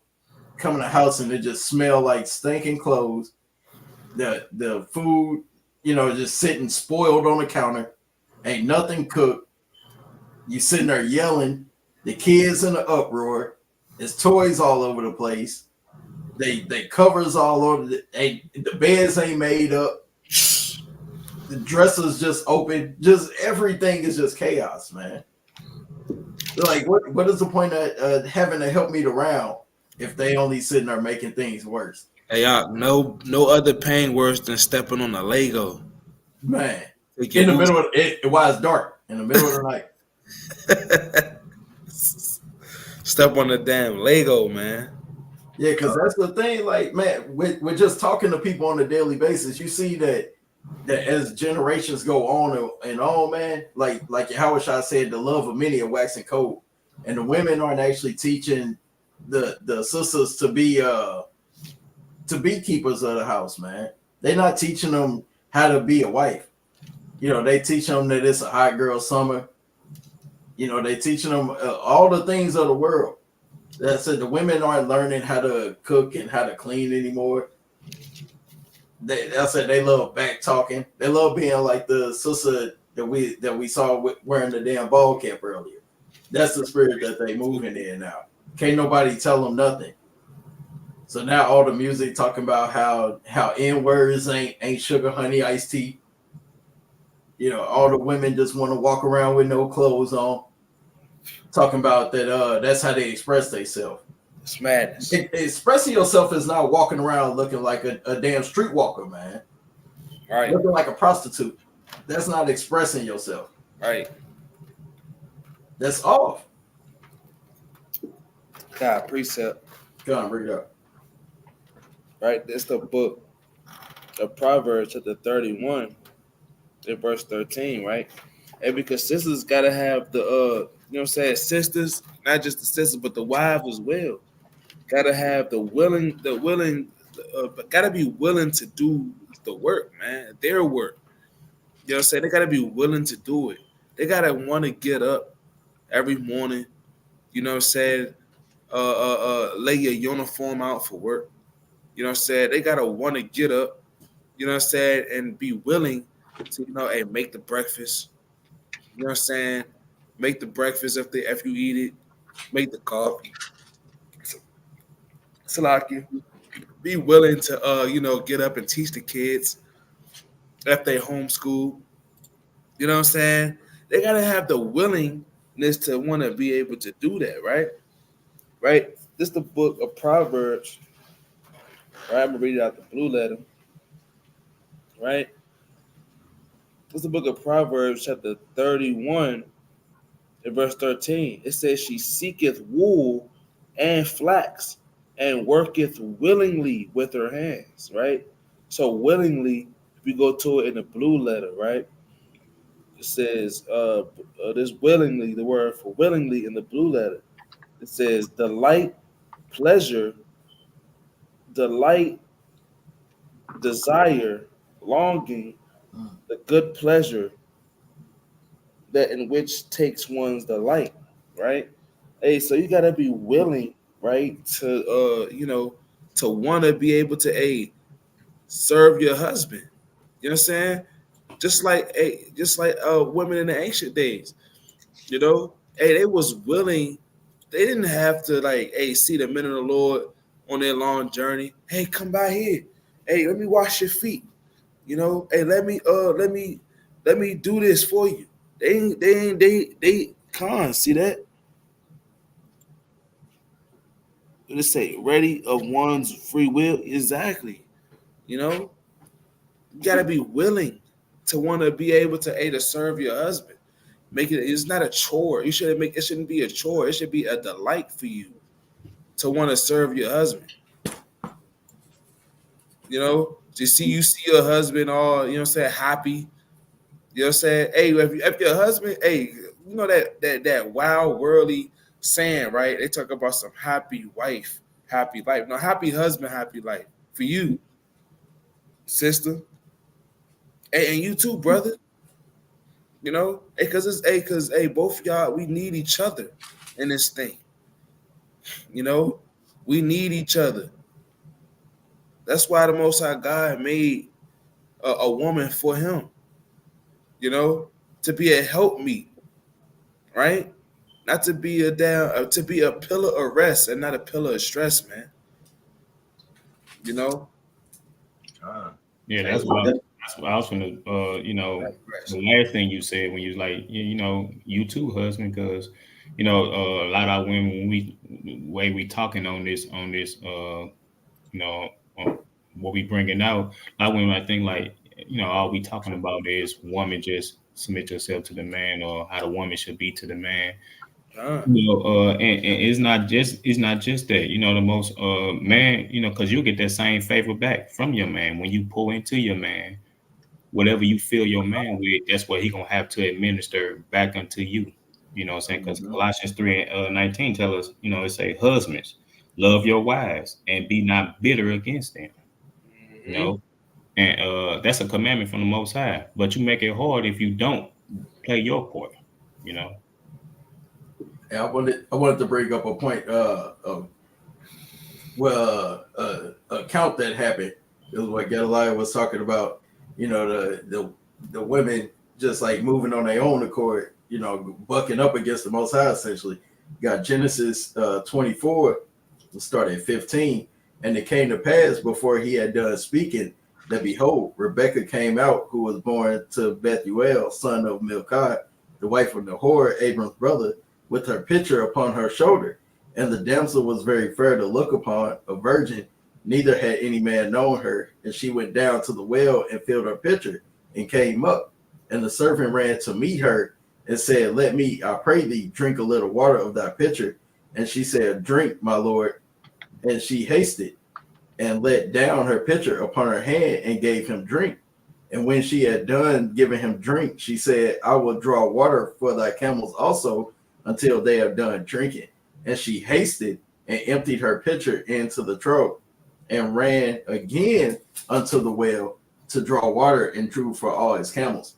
And this was a man of the Lord that was sent to go find this sister, man, because it was prophesied to happen. So this sister, she couldn't just be like, hey, the brother came, he said, hey, man, I prayed.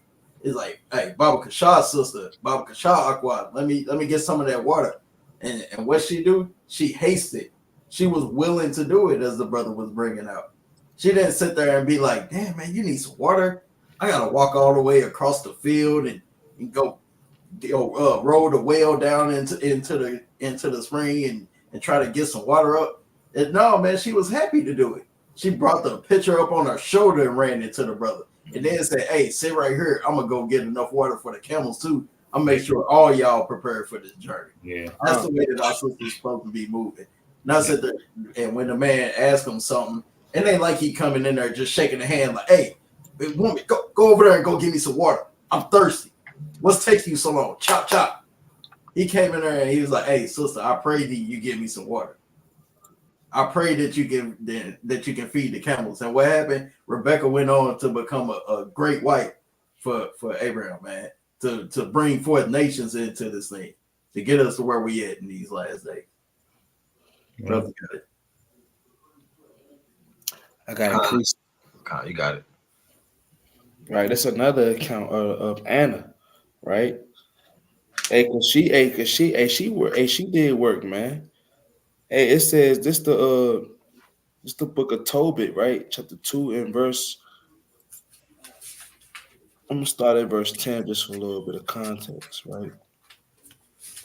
It says, and I knew not that there were sparrows in the wall, and mine eyes being open, and sparrows muted, warm dung into mine eyes, and a whiteness came in mine eyes. And I went to the physicians, but they helped me not. Moreover, how you say that? Adulterous did nourish me. It's like it for the pronunciation. Until I went into Elimias. And my wife, right? And my wife Anna did take women's work to do. And when she had sent them home to the owners, they paid her wages and gave her also besides a kid, right? So, hey, Tobit, you know what I'm saying? Hey, his wife, hey, Anna, man, you know what I'm saying? Hey, he had something like he had a bird's dung guy in his eyes, man. You know what I'm saying? Hey, and Tobit was blind for 8 years, right? So, you know what I'm saying? So his wife, you know what I'm saying? Hey, she, you know what she did? Hey, she stepped up. Hey, say what? She stepped up. She stepped up, man. She stepped up and you sent them home, and they paid her wages for the work that they were supposed to have done. You know what I'm saying? Hey, that's one of the tasks that's in that Proverbs 31 woman, man. She's supposed to just sit around and not do nothing. Just what's like the celebrities, they love having, that woman that just look good, and they be like, oh, he just want the prize on his arm. He just want the trophy wife. You got that Cardi B spirit. Don't cook, don't clean, but you got the ring. It's off. It's lucky. I got a precept just going into how women should always put their husband first before anything. If you don't know something, go to your husband. Don't try to seek something outside of your husband to figure out what the matter is. Hey, running straight to the elders. Yeah, running straight to the elders, man. Trying to figure it out by go to your husband. That's why I say, hey, you have any questions, hey, go to your husband, roughly paraphrase. Right? Yeah, you don't want to be at the feast day and your woman coming out of another brother's tent. Yeah, that's off, man. Somebody giving me breakdowns. Yeah, that's a true story, man. This Judges chapter 13, I'm going to start at verse 2. And there was a certain man of Zorah of the family of the Danites, whose name was Manoah, and his wife was barren and bare not. And the angel of the Lord appeared unto the woman and said unto her, behold, now thou art barren and bearest not, but thou shalt conceive and bear a son, Now therefore beware, I pray thee, and drink not wine nor strong drink, and eat not any unclean thing. For lo, thou shalt conceive and bear a son, and no razor shall come on his head, but the child shall be a Nazarite unto God from the womb, and he shall begin to deliver Israel out of the hand of the Philistines. Then the woman came and told her husband, saying, a man of God came unto me, and his countenance was like the countenance of an angel of God, very terrible. This is the point. But I asked him not whence he was, neither told he me his name. So, hey, when she talked to this man, she heard what he said or whatever, but she didn't speak to him. She went straight to her husband. Hey, this what happened. I talked to this man. He said this. He said that. Right, and a righteous woman, hey, she gonna tell her husband everything. She ain't gonna hide certain things. Or, hey, her damn old ex, her old ex talked to her at the damn supermarket, man. You trying to keep it a secret. Hey, a righteous woman gonna say, hey, yeah, he said this and said that to me, right? Just like this one, and this is the angel of the Most High sent to her, and she still didn't talk to him. She went to her husband first, man, right, and told him what happened, right? That's how it's supposed to be, man. That's the order, right? Not gonna go out her wits and talk to another man, right? But we can get closing precepts. I just want to close it out. Get some closing precepts. This will be my closing one. Hebrews 13 and 17. Dang, brother. Obey them brothers of one mind, man. No. You ain't got my precept. It's all good. Obey them that have the rule over you, and submit yourselves, for they watch for your souls, as they that must give account, that they may do it with joy and not with grief, for that is unprofitable for you. Because we know our role as the head of the house. And if we giving orders, spiritually, righteously, if I'm a God-fearing man, you see me upholding the law, statutes, and commandments, you supposed to be right there aiding me. I don't need you to be contentious with me, being that Eve that always want to go out there and do the contrary to, a virtuous woman. Submit yourself to that, because it's unprofitable for you. You know what I'm saying? And I won't have to do this within grief. It won't vex me, won't sorrow my soul, because or even cause a man to give out the truth. You know what I'm saying? Cause him to lose his righteousness. I just got another. I got some cool. You got it though. You got it. I got a couple. This is the book of Ecclesiastes, chapter 10 and verse 18. I'm going to use this as a closing precept according to the title of the video, and what we saw tonight,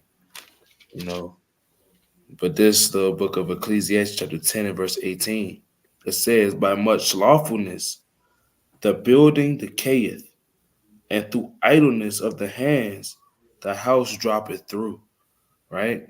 So a woman, a virtuous woman, a woman that's diligent in her work of maintaining a household, because a lot of women don't perceive that being at home, being a wife is an actual, not just a job, it's a lifestyle, it's a skill. It's a skill. It's a skill to be a wife, to be a mother to children, to be a wife to a husband. That's a skill that a lot of women don't have. You know what I'm saying? It's not a job. I don't say it's a job, it's a skill. It's actually a trade. You gotta clean, you gotta sew, you gotta teach the kids, you gotta cook. You know what I'm saying? And you gotta make sure everything you gotta be an organizer, make sure everything is set in order. As far as the household, the order of the house, you know what I'm saying? Make sure everything is going in its proper place. That's a skill to be a woman. You know what I'm saying? So, she understands. So, if a woman is being lazy and slothful, the house is gonna go to decay. You know what I'm saying? It's gonna look bad. You know what I'm saying? It's gonna weigh stress on a man that he gotta come home from work, meal not cooked, house dirty, kids out of order. And his woman just like, oh well, it is what it is. I was just tired. I just had to go to sleep all day. I didn't, oh well, I do better tomorrow or next week. No, sister. Like that dude said on that Everest commercial. Get up and do it now. Be diligent. You know what I'm saying? Hey, because it's your skill.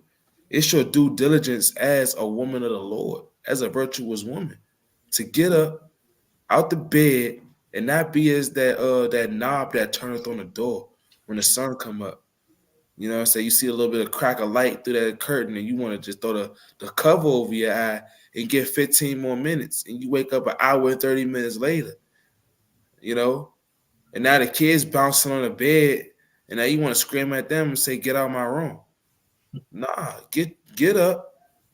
When the Most High wakes you up, praise the Most High, get in the spirit, and let's get it done, sisters. All praise to the Most High. And you brothers, stop being weak. Stop being weak, brothers. Put off now the weak nature. Hey, put off now the weak nature, brothers, and set the order of your house and stand on it. All right. And hold fast till Yahweh shake up. Con. But I digress with that. I might got one more after you, but you got a precept, Azrael? Yeah, I'll get mine after you. See that? I got the book of 1 Peter chapter 3 and verse, I think I said it in the chat. Yeah, verse 3. In chapter 3 and verse, I'm gonna start at 1 and jump down. Likewise, you wives, be in subjection to your own husbands, that if any obey not the word, they also may without the word be won by conversation of the wise. Right? Meaning, hey, your wife's been in subjection, right? Following the husband, her actions can lead another woman into the truth. Just by how they seeing you moving.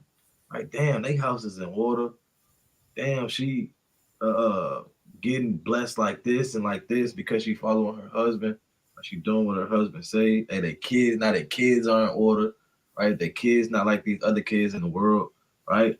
Hey, now you can win souls, man. And that's what our whole duty is, to win souls, man, and bring them back to the Most High, right? Jumping down, I'm gonna jump down to verse 5. For after this manner in the old time, the holy women. So this is what the holy women did, right? It says, also who trusted in Yahweh adorned themselves, being in subjection unto their own husbands. So they adorned themselves in this, right? And they set themselves up, right, to be subject to their husbands, man, right? To let the man lead. Not like that wicked Eve said, where, hey, the woman say do something and the man gonna do it. No, to be subject unto him, right? To have her husband as the head, right? To follow his lead, right? To ultimately follow your husband so that he can lead you to the kingdom, right? So that you can follow the laws, right? You can stay in order, right? And do what the Most High said. It says, verse 6, even as Sarah obeyed Abraham, calling him Lord. Now, would you call your husband Lord? Adawan in the Paleo Hebrew, which means head over you, right? Hey, Sarah did it. She called her husband Lord, right? Because she understood her role. She understood that Abraham led her, right? It says, whose daughters ye are, and as long as ye do well and are not afraid with any amazement. Likewise, and this is going to go into the husbands. It says, likewise, ye husbands, dwell with them according to knowledge, giving honor unto the wife, right? As unto the weaker vessel, and as being heirs together of grace of life, that your prayers be not hindered, right? So brothers got to deal with their wives in knowledge, right? You can't be a damn lion in your household. Coming in, where's the spaghetti at, man? With the damn toast, man. Garlic toast, right? Hey, the spaghetti, it ain't got pepperonis. It ain't got turkey pepperonis in it. And then you flip the plate over on the floor. Yeah, that's off. You can't be a damn like lion. the episode of Boondocks when he came in, he said, "The chicken cold." And he threw it at the wall. Yeah, that's off, man. Can't be a lion in your household, man. All right, you got to deal with your wife as the weaker vessel. Right, we know that they're emotional, man. Right, we know that they, you know what I'm saying, you have to deal with them in a certain way. You can't deal with them like your brother, man. All right, you have to deal with them in wisdom. It says, the point at the end, it says, as being heirs together of the grace of life, that your prayers be not hindered. Hey, so your prayers can be hindered if you don't follow the order. And if you don't deal with your wife accordingly, man. And your prayers get knocked down. All right? Like a damn blocking basketball, man. You throwing up your prayers and they get blocked. No, not No. All right. He said, "Hey, you got an angel like Antetokounmpo out there just yeah, a tumble in your damn prayers, right? Right, and that's scary, man. Like we really, I mean, you're a man of the Lord, a woman of the Lord, right? And you gotta follow what the Lord set up, man. Right, the order that the Lord set up. The brothers got it. I want to pull I got Jeremiah 5, and I'm gonna start at 5. I will get me unto the great men, and I will speak unto them, for they have known the way of the Lord and the judgment of their God. But these have altogether broken the yoke and burst the bonds. And that's what the Lord doing. He moving through the spirit of men. And sisters too. It ain't even just the men, because the sisters are being the ones that's teaching the children, and they teaching other sisters, as well as the men being out there teaching the teaching the men, man. And like we try to actually bid everybody back to the marriage. I was like, we trying to break the bonds of the ways of this world, man. Trying to get out of the ways of this captivity, man. We trying to break all the wicked ways of these heathen customs. We trying to get rid of the holidays. We trying to get rid of the woman is God spirit. We trying to get rid of all these different doctrines that are going on in the world and get back to being Yasha Allah, being the prince with the power, man, being the children of the Most High God, Yahweh Ba'ashem Yahushua. Verse 6, wherefore a hind out of the forest shall slay a lion, Salaki, out of the forest shall slay them, and a wolf of the evenings shall spoil them. A leopard shall watch over their cities. Everyone that goeth out thence shall be torn into pieces, because their transgressions are many and their backslidings are increased. And these animals, we already know that through the spirit, these animals are different principalities. These animals are different governments. These animals are different rulerships, different captivities that we in, different so-called countries that we are living in. I say all of these animals, they are slaying us, man. They ravishing us. And that's why Israel became desolate throughout time, man. We've fallen from our state of being royalty because we didn't keep the laws, statutes, and commandments. So that's why we out in the streets now trying to tell people keep the laws, statutes, and commandments. That's why we got to go into the videos breaking down this folly that people just sit there and scroll past on TikTok and just think that it's a laugh. Our people look at this stuff all day long and they just be like, man, look at this. And they just keep going. They don't look at how serious this stuff actually is. That's why we bringing out the precept. You know, we make light of it, you know, kind of bring things out in a joking manner. That's just because we can't be austere all the time. But we got to show people that there's folly in the ways of this world, man. There's folly in the mindsets of our people. It's in verse 7. How shall I pardon thee for this? That's a question from the Lord. He said, how can he pardon Israel for the transgressions that they've committed over all this time? How can the Lord forgive us for being so damn wicked, for being idolaters, for being self-worshipers, for worshiping the moon and stars, for bowing down to other men, man?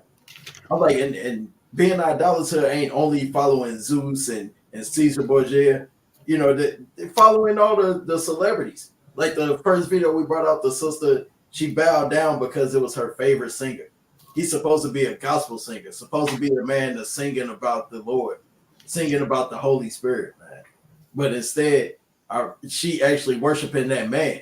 She's not worshiping the actual word. She's not looking into the things that he's singing about. She's appeasing the lust of the flesh, disobeying her husband, breaking the law, statutes, and commandments. So verse 7 said, how shall I pardon thee for this? That children have forsaken me and sworn by them that are no God. When I had fed them to the when I had fed them to the full, they then committed adultery and assembled themselves by troops in the harlots' houses. And that's just like when our people, when they came out of Egypt, that they was like, dang, did you bring us out here just so we can die? When we was in captivity, the heathens, they was taking care of us. They was giving us food.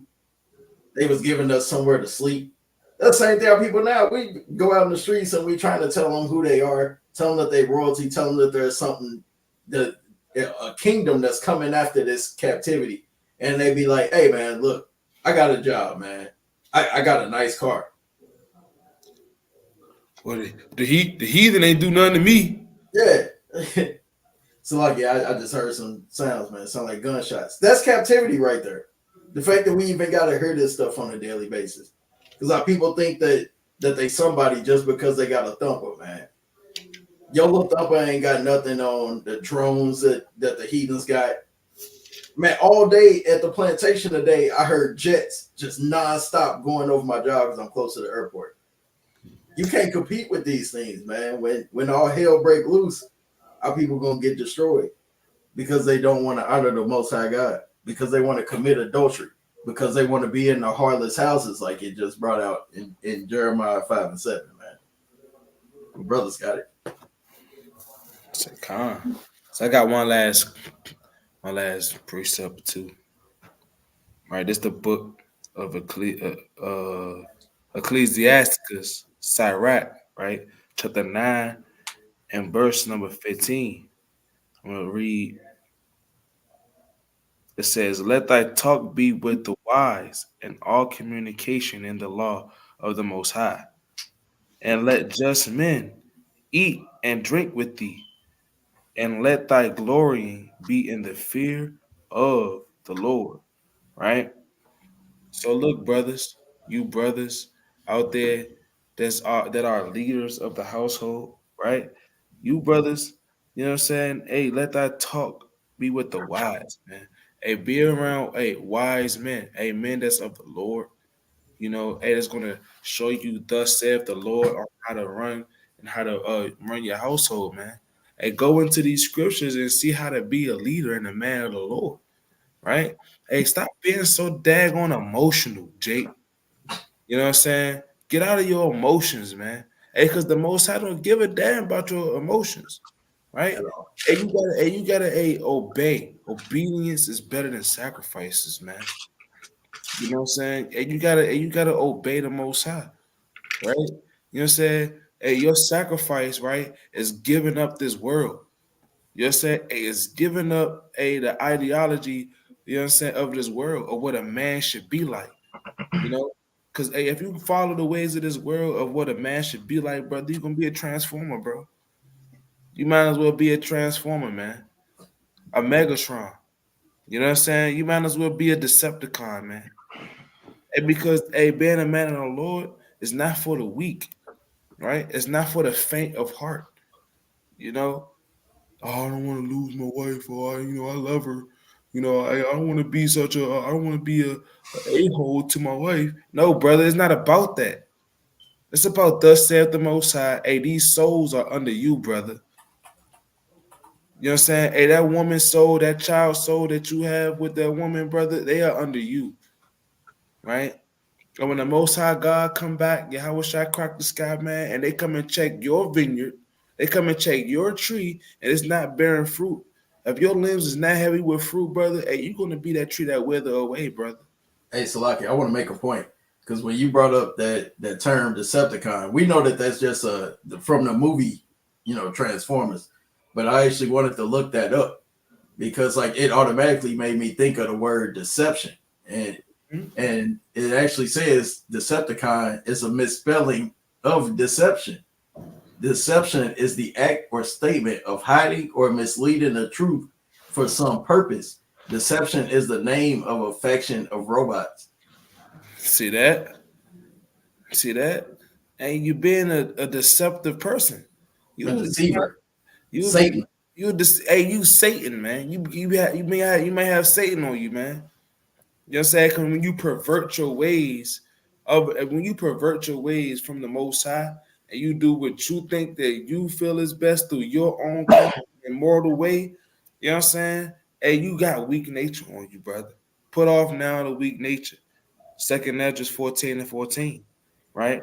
Let me get this up with the precept in the book of same book, Ecclesiasticus chapter 10 and verse 1. Right? It said a wise man, it said a wise judge, Salakia, a wise judge will instruct his people, right? So that your people is your wife, right? If you don't have children, it's just you and your wife and those who you go out there and you teach the words of the Most High. You know what I'm saying? And if you do have a wife, brother, it is you, it's your wife, it's your children, and it's the people that you go out there that the Most High God put the spirit and power of understanding on you to go out there and teach his people, man. You know what I'm saying? And you have to be, it's a wise judge will instruct his people. Don't be a Decepticon. Don't be a deceiver. You know what I'm saying? And pervert, you know what I'm saying, the judgments, man. Because like it said in Deuteronomy 1:17, respect not persons in judgment, man. Right? It said the government of a prudent man is well ordered, right? So hey, it says the government of a prudent man is well ordered. Hey, you set the order, your wife maintain the order, and your children work under both of y'all to make sure, guess what, that the order of the house keep it going. I got a precept for that. You be a righteous judge, brother. Hey, and stay with and be with just men. You know what I'm saying? Hey, let your talk be with the wise. Like it said in Sirach, right? Chapter 39 and verse 16. You know what I'm saying? Hey, through every enterprise, hey, seek counsel before an action, man. You know what I'm saying? Because every king had a counsel, man. They didn't just every king sought out the matter first through counsel. You know what I'm saying? They had scouts, they had spies, you know what I'm saying? And then they went into their council where we're gonna send like 3,000 men on this side. We're gonna have 2,000 men on this side, and we're gonna have 200 on the strong side, so we could deceive them from the back. And then the king said, "All right, bet that's how we're gonna do it."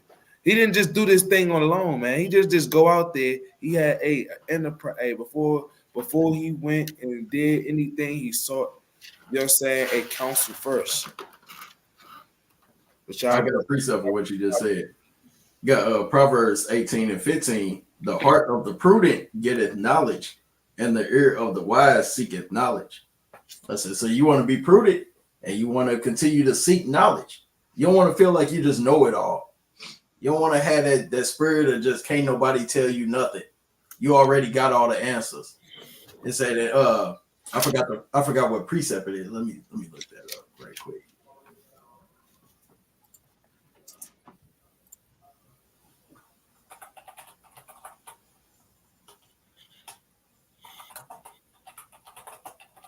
As a matter of fact, it's Hebrews 5:12. It said, for the time ye ought to be teachers, ye have need that one teach you again, which be the first principles of the oracles of God. It's like you don't want to say like, oh well, I understand it. I already read the Bible once. We get people say that all the time. They'll be like, hey, I already read the Bible.